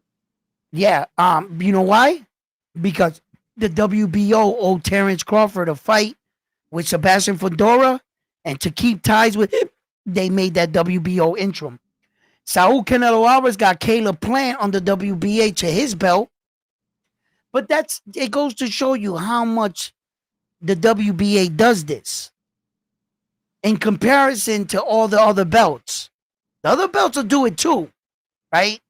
But not like the WBA. 175 got Bivol and Benavidez. No, they both have the title now, and he just beat him. Yo, since when did Benavidez become the WBC? When he beat Morrell? No. They stripped Demetrius Bivol just not too long ago. He vacated the belt to sign the agreement to fight Arthur. Then they emailed the belt and officially upgraded David the Monster Benavidez in just these past weeks that just passed. So he's got the WBC and the WBA regular? Yes. And then the WBA told Demetrius Bivol that they were going to try to strip him for his super and elevate again. And I didn't know how much truth that had. But I was like, yo, David the Monster Benavidez, if you want to go down in history as a man that got another man stripped for your belts, you never actually fought a world champion. That's one of the biggest debates. Okay, check this out. But the record books in history later on in life, it's just going to show him as a world champion. It's not going to say how he got it. Wrong. Check this out. This is one of the biggest arguments with Amanda Serrano and Katie Taylor. No, La Morena. Clarissa Shields. Okay. Here's the problem with Clarissa Shields' record. Okay. Clarissa Shields has all 4 belts in 3 separate weight divisions, and arguably among some people, she's called the GOAT for female boxing. The problem with Clarissa Shields' record is all her wins are from vacant world titles. All the divisions that she was actually in, that she fought for those belts, were all vacant belts that she fought a lady for the 3 belts, and the lady was 42 years old. She hadn't fought in 5 years. She came back, and on her very first fight, she fights her for 3 belts, Clarissa Shields, for vacant belts. She moves up and fights for more vacant belts. She never actually beat a female champion, a world champion, except the ones that she actually fought, like the Puerto Rican girl with the long hair. Clarissa that dropped Clarissa Shields in that fight where Clarissa Shields' mouth guard hit the mat and was rolling. Remember that fight? Mm-hmm. She beat her as a champion. But Clarissa Shields' reign, when she fought in the heavyweight for the undisputed, that was for 3 belts against a girl that was how old? 40 what? And she hadn't fought in 2 years, and there were like 6 women in the entire division when she did that. That's where the problem's going to happen when you retire. When you retire in the Hall of Fame, they tell your story. They're going to say in the Hall of Fame, Mayweather beat 23, 26 world champions. Every champion Mayweather beat, there's a name. It says what he was that guy a Hall of Famer? Was he a division champion? They tell you all this stuff. When it comes to Clarissa Shields' accomplishments, it's going to say right on the side of it, she fought for vacant world titles here. She fought for vacant world titles here. She fought for vacant titles here. She's not going to have a name for the champion. You don't go in your next fight another non-champion and be awarded championship status when you never beat a champion for your belts. Amanda Serrano beat female champions for her belts. She has names. She can prove who she fought on that night. It wasn't a belt that had no champion behind it. When we look back to a fighter's legacy, we look at Muhammad Ali. He fought George Foreman, a former champion at the time. So when Muhammad Ali won that belt, the heavyweight championship, George Foreman's name is next to him. Clarissa Shields has no names. She's just going to have, she entered the match as a challenger, and the other girl entered the match as a challenger. Neither of them were champion. How do you get championship status? By a vacated belt. And then after you got the vacated belt, what'd you do with it? What'd you do with it? You want to look, chalk is cheap. We can put Clarissa's shit up on the board and we can break it down with me. I'm telling Mexican you, Boxing said that Abigail Montes destroyed her. I don't know who Abigail is. that's the girl where her mouthpiece hit the mat and it rolled. Oh, Clarissa got rocked? Yeah, she dropped Clarissa Shields in the fight. And her mouth, Clarissa was watching her mouthpiece roll. Ask him about that. No, he said that she said she would give Clarissa a rematch, and Clarissa's quiet ever since. She ain't never brought that lady's name up again. She don't want to fight her again. Hell no. Bro, but these are just the truth. I'm not lying. I'm not making anything up. You know what I'm saying? It's just look, I'm gonna put it up. Female world champions, male world champions. So I got male world champions, right? So Well, she might pop up there too, though. Oh, qué cabrón. Tú tan mal. Tan mal, papi. Tú tan mal. Wow. Yeah. You're gonna call her Tarver with a wig. You're fucked up, bro. Se parece Antonio Tarver con una peluca. ¿Ah? Se parece Antonio Tarver con una peluca. ¿Qué? Está cabrón. Cosa más fea. Oye, si tú te tienes que levantar todos los días al lado de eso. Oh my God. Oye, me meto un tiro. No, y eso es sin pintalabio, no sé, pintado. Eso es por la mañana, mira, fresquecito. El dragón. Hey, what's that movie? Was it Coming to America or nah? It was one of the Wayne brothers. Shanae. She looked like Shanae. Okay, guys, check this out. Oh no, we gotta put this up. We gotta put this shit up, man. Stop it. We not fake around here. We got to put it up. Okay, hold on. Pop, pop, pop, pop, pop, pop. And then where is it? What am I doing here? Am I going? I'm going back to Clarissa Shields. Yeah, right here. Okay, there we go. All right, check this out, guys. This is Clarissa Shields right here. Wait, slow down. What's her record? I'm gonna bring it up. Her record is 16-3 knockouts. 16 professional fights, 3 knockouts. In her division, there's 26 fighters.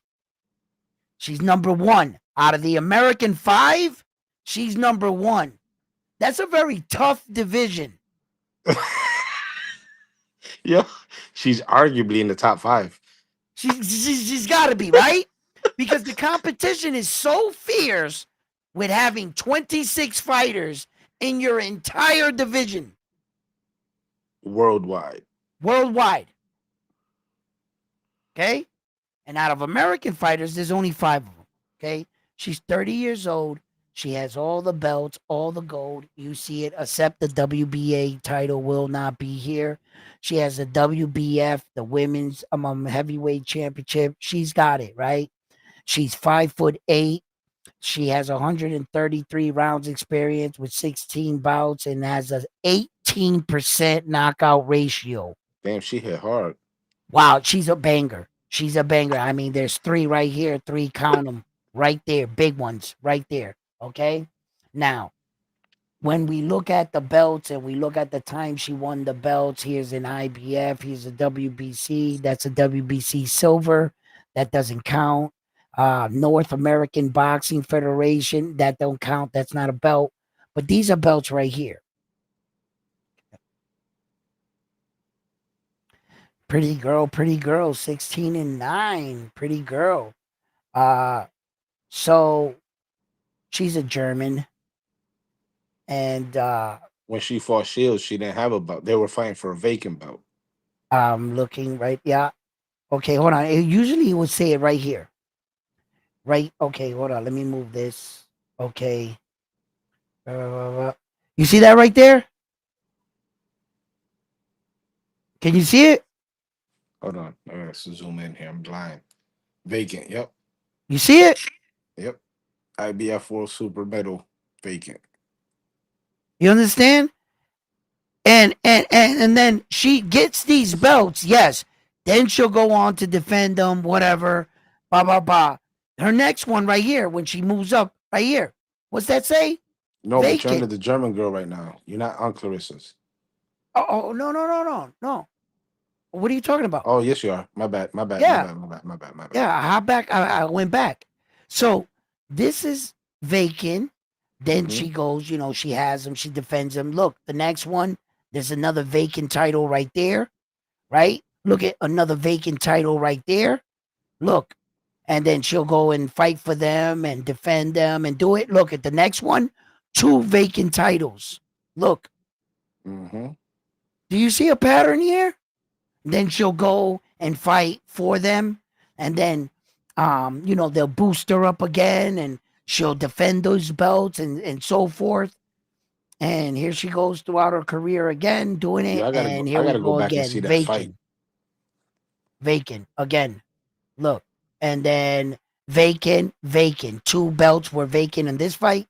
That one was vacant. That one was vacant. The previous one up here was vacant. Look.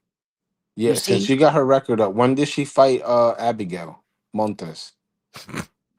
Abigail Montes? Yeah.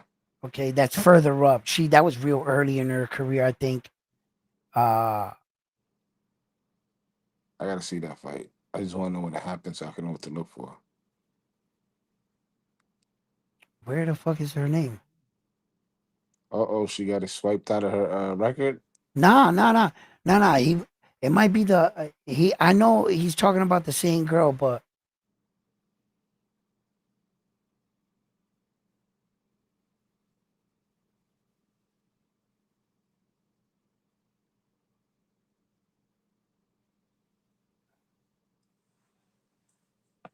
where the fuck is this girl's fight? Huh? Well, I'm gonna go to Box Rec real quick. Hold on. As soon as I see her, I'll tell her who she is.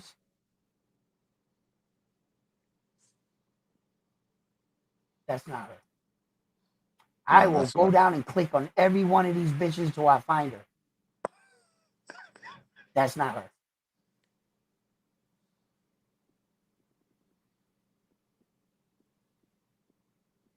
That's not her. That's not her. That's not her. That's not her. That's not her. Where's the Puerto Rican? Right here. That's her. That's the girl right there that put her What's her name? Her. What's her name? I can't see her name. Hannah. Gabriel's. Hannah Gabrielius. That's the girl that put her mouthpiece. That's her. She was the champion coming into that fight. She was a world champion. But I thought she was Puerto Rican for some reason. She's Costa Rican. She's Costa Rican, not Puerto Rican. That's what he probably said. But she was the champion, I think, or some shit like that, or former world champion. Because looking at the right here, they fought for a vacant title. They fought for the vacant IBF. So just wait a minute. Let me check this out. Let me see if I know it's her because of her braids. I know it's her, and she was pretty, right? But before she must have fought. Where did she fight? Right here. Okay, she lost to Clarissa Shields here. This is what I wanted to find out. Before she was a WBO champion. That's what happened. Because I knew she was a champion. She was a WBO champion. Then she went up and fought Clarissa Shields for the IBF vacant. So wait, when they fight for a vacant, does she lose her WBO too? Look, it says it right here. You see it right here? Yeah, I see it says. Shields was down in the first round. See where it says right there? But I'm asking though, is Gabriella's had the WBO? You said right? Yeah. And then they fought for the IBF vacant. At a different weight. Oh, okay, so she didn't lose her WBO then. No, she went from 154 to 160 to fight her. Oh, okay. Yeah. So Clarissa Shields' resume is when all this comes out for the Hall of Fame, for the writers that write history, boxing history, this is when this is all gonna bite Clarissa Shields in the ass. That's when it's gonna bite her in the ass. She's not gonna get full championship status for fighting for a whole bunch of vacant belts. She doesn't have the,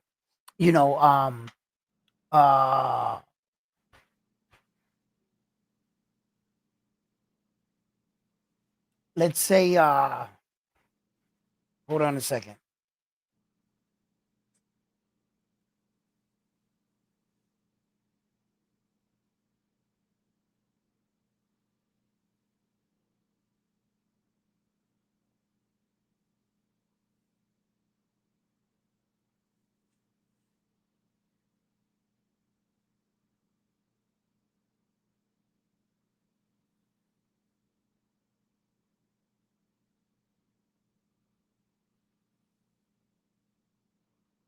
Right there, the quote.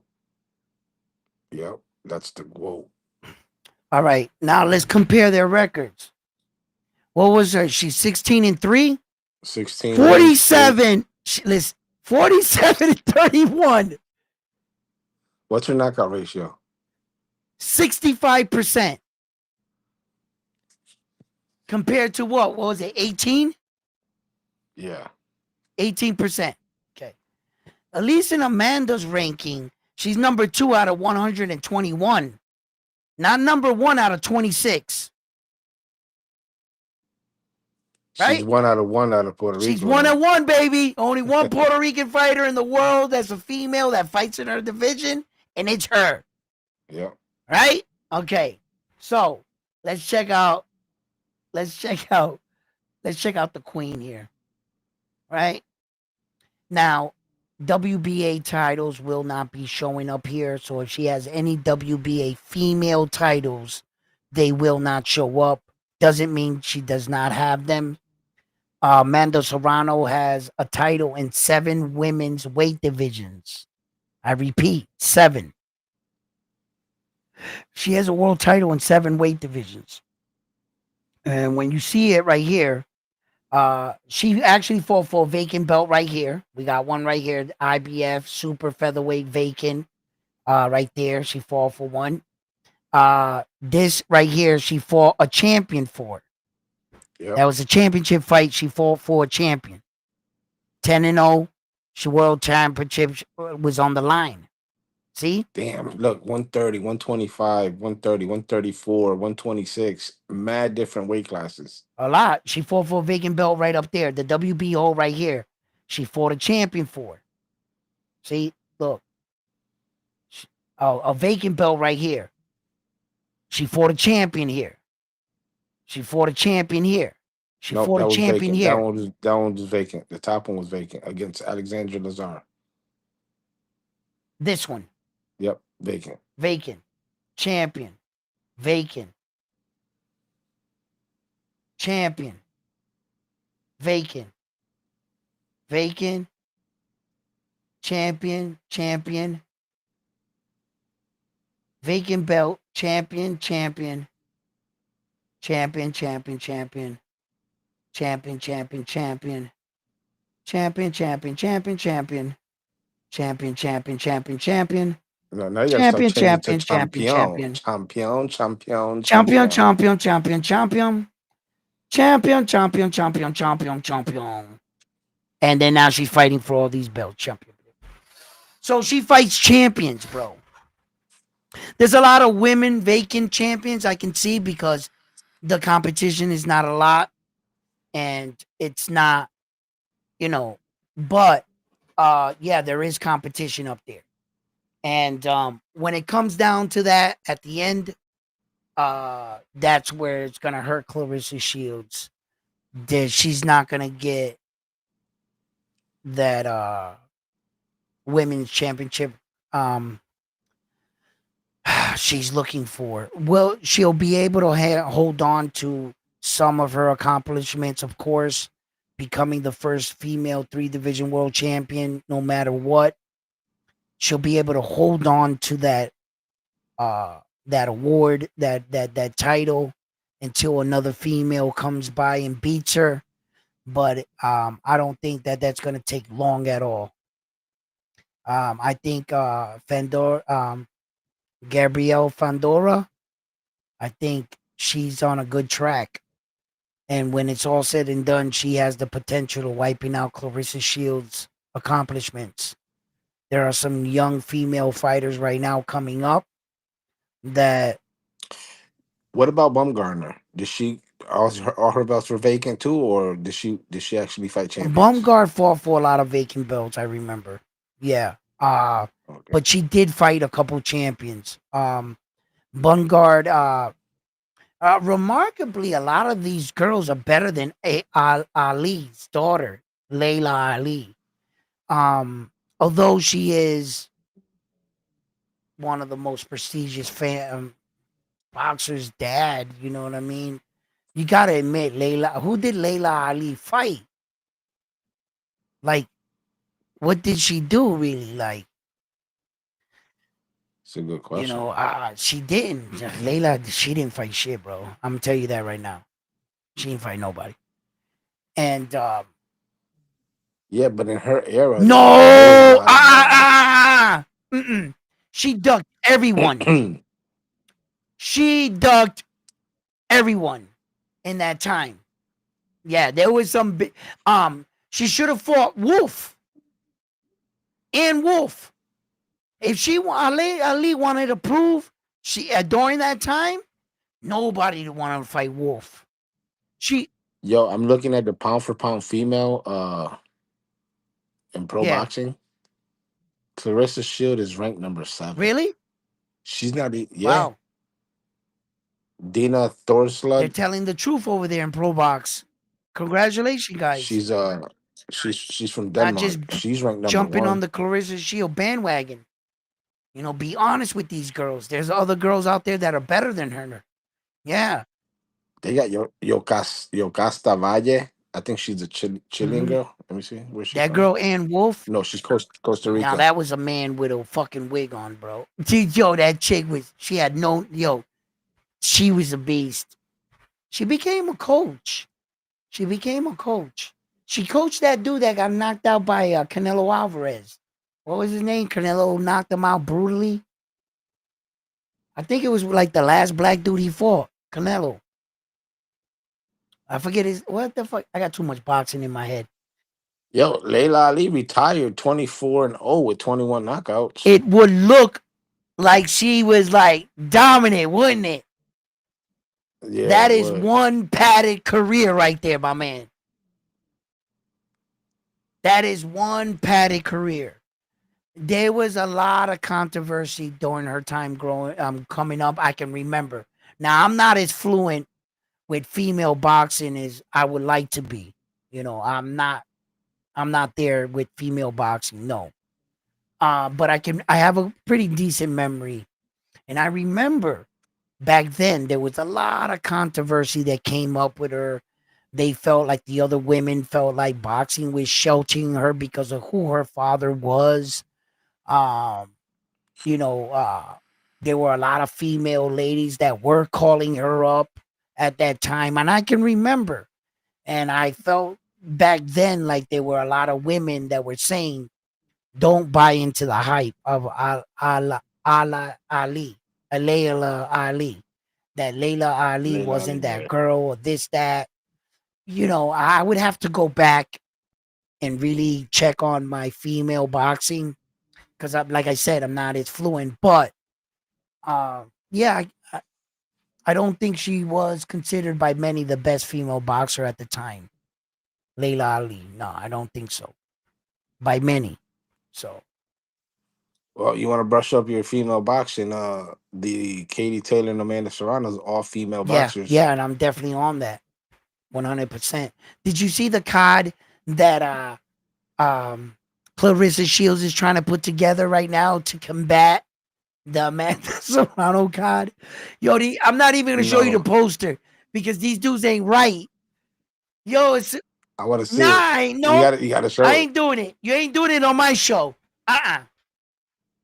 No, I just want to know the card. Nope. I'll get off on WhatsApp and I'll send it to you or something. I ain't put it, All right, man. Papi. Look, bro, these dudes got jokes, bro. Lo chiste que ella. Oh, it's a meme. No. The minute you see it, you're gonna know exactly what I'm talking about. Send it to All me. the Tarver jokes with wigs them jokes are coming out, baby. As soon as you see Send it it, to you're me. like, Send yo, it to that's me. just hilarious. Everybody just, it's a regular poster, a regular advertisement, pero ella está para así, tú sabes, así, muchacho. But is it a Sarita Promotions? I think it's the zone.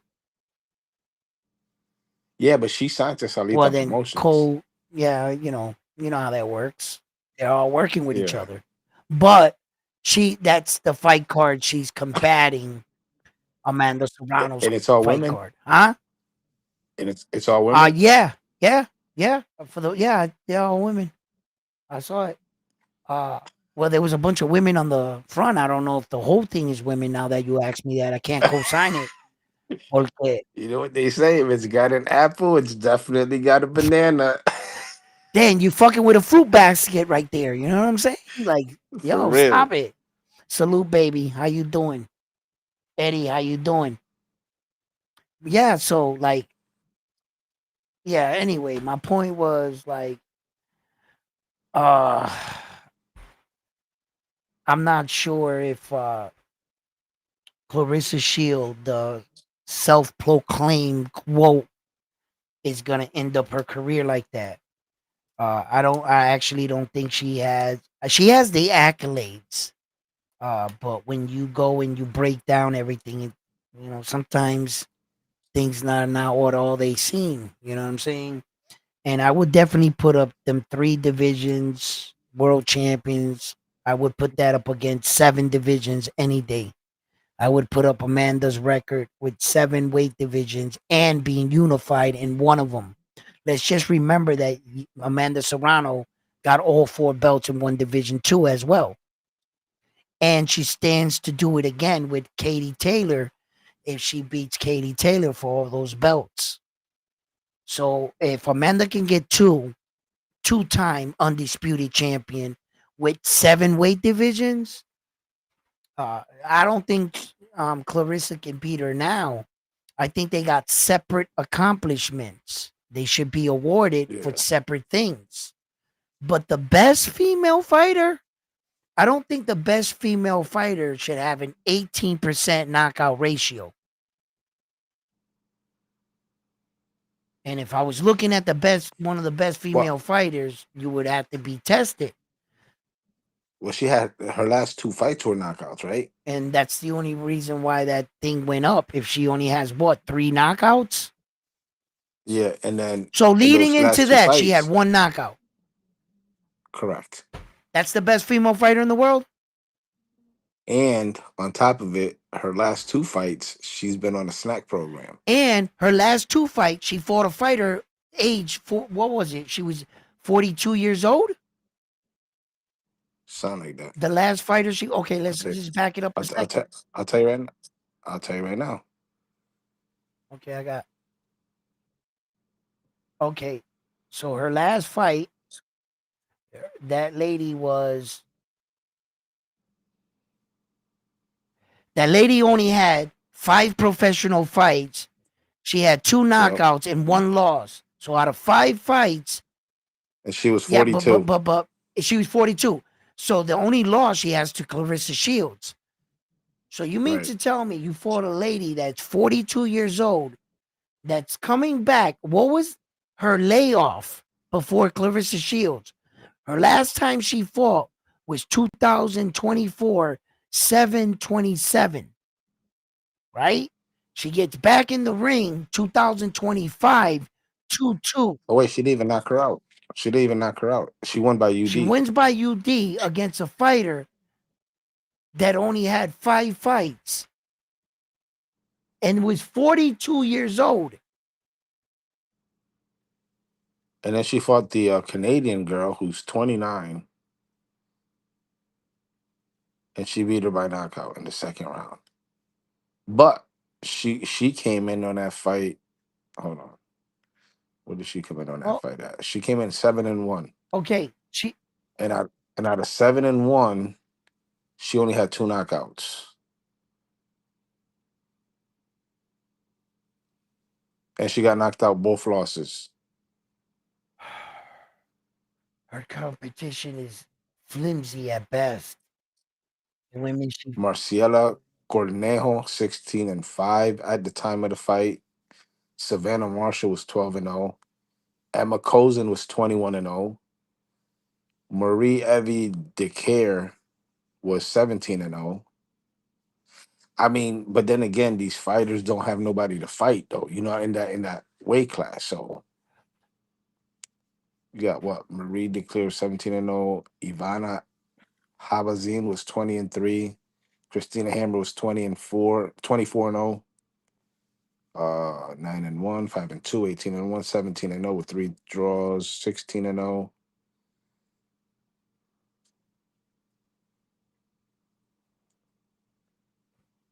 Nah.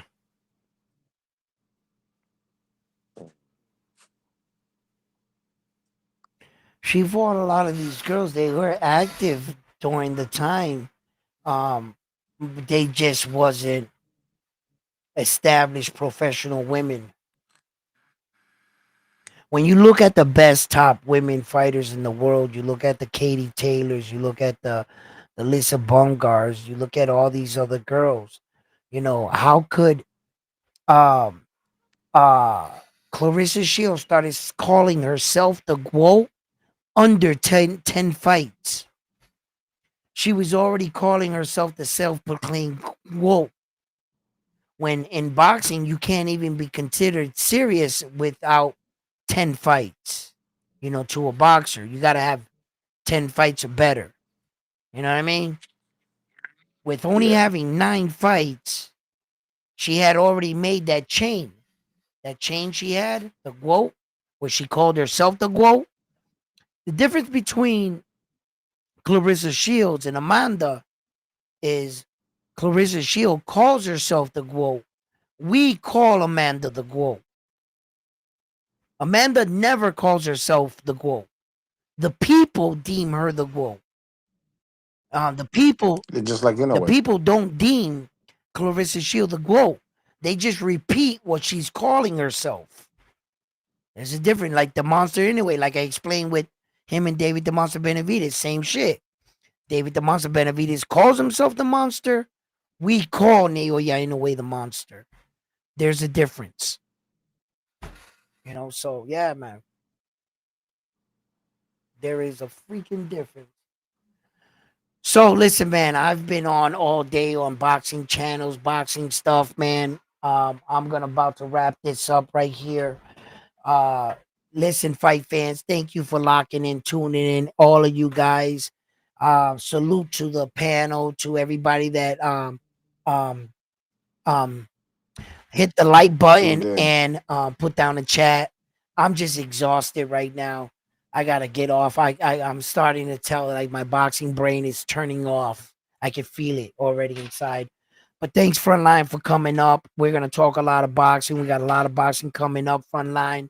And this is the only guy on earth that got Roman Cardais. Take a good look at his name. That's Frontline.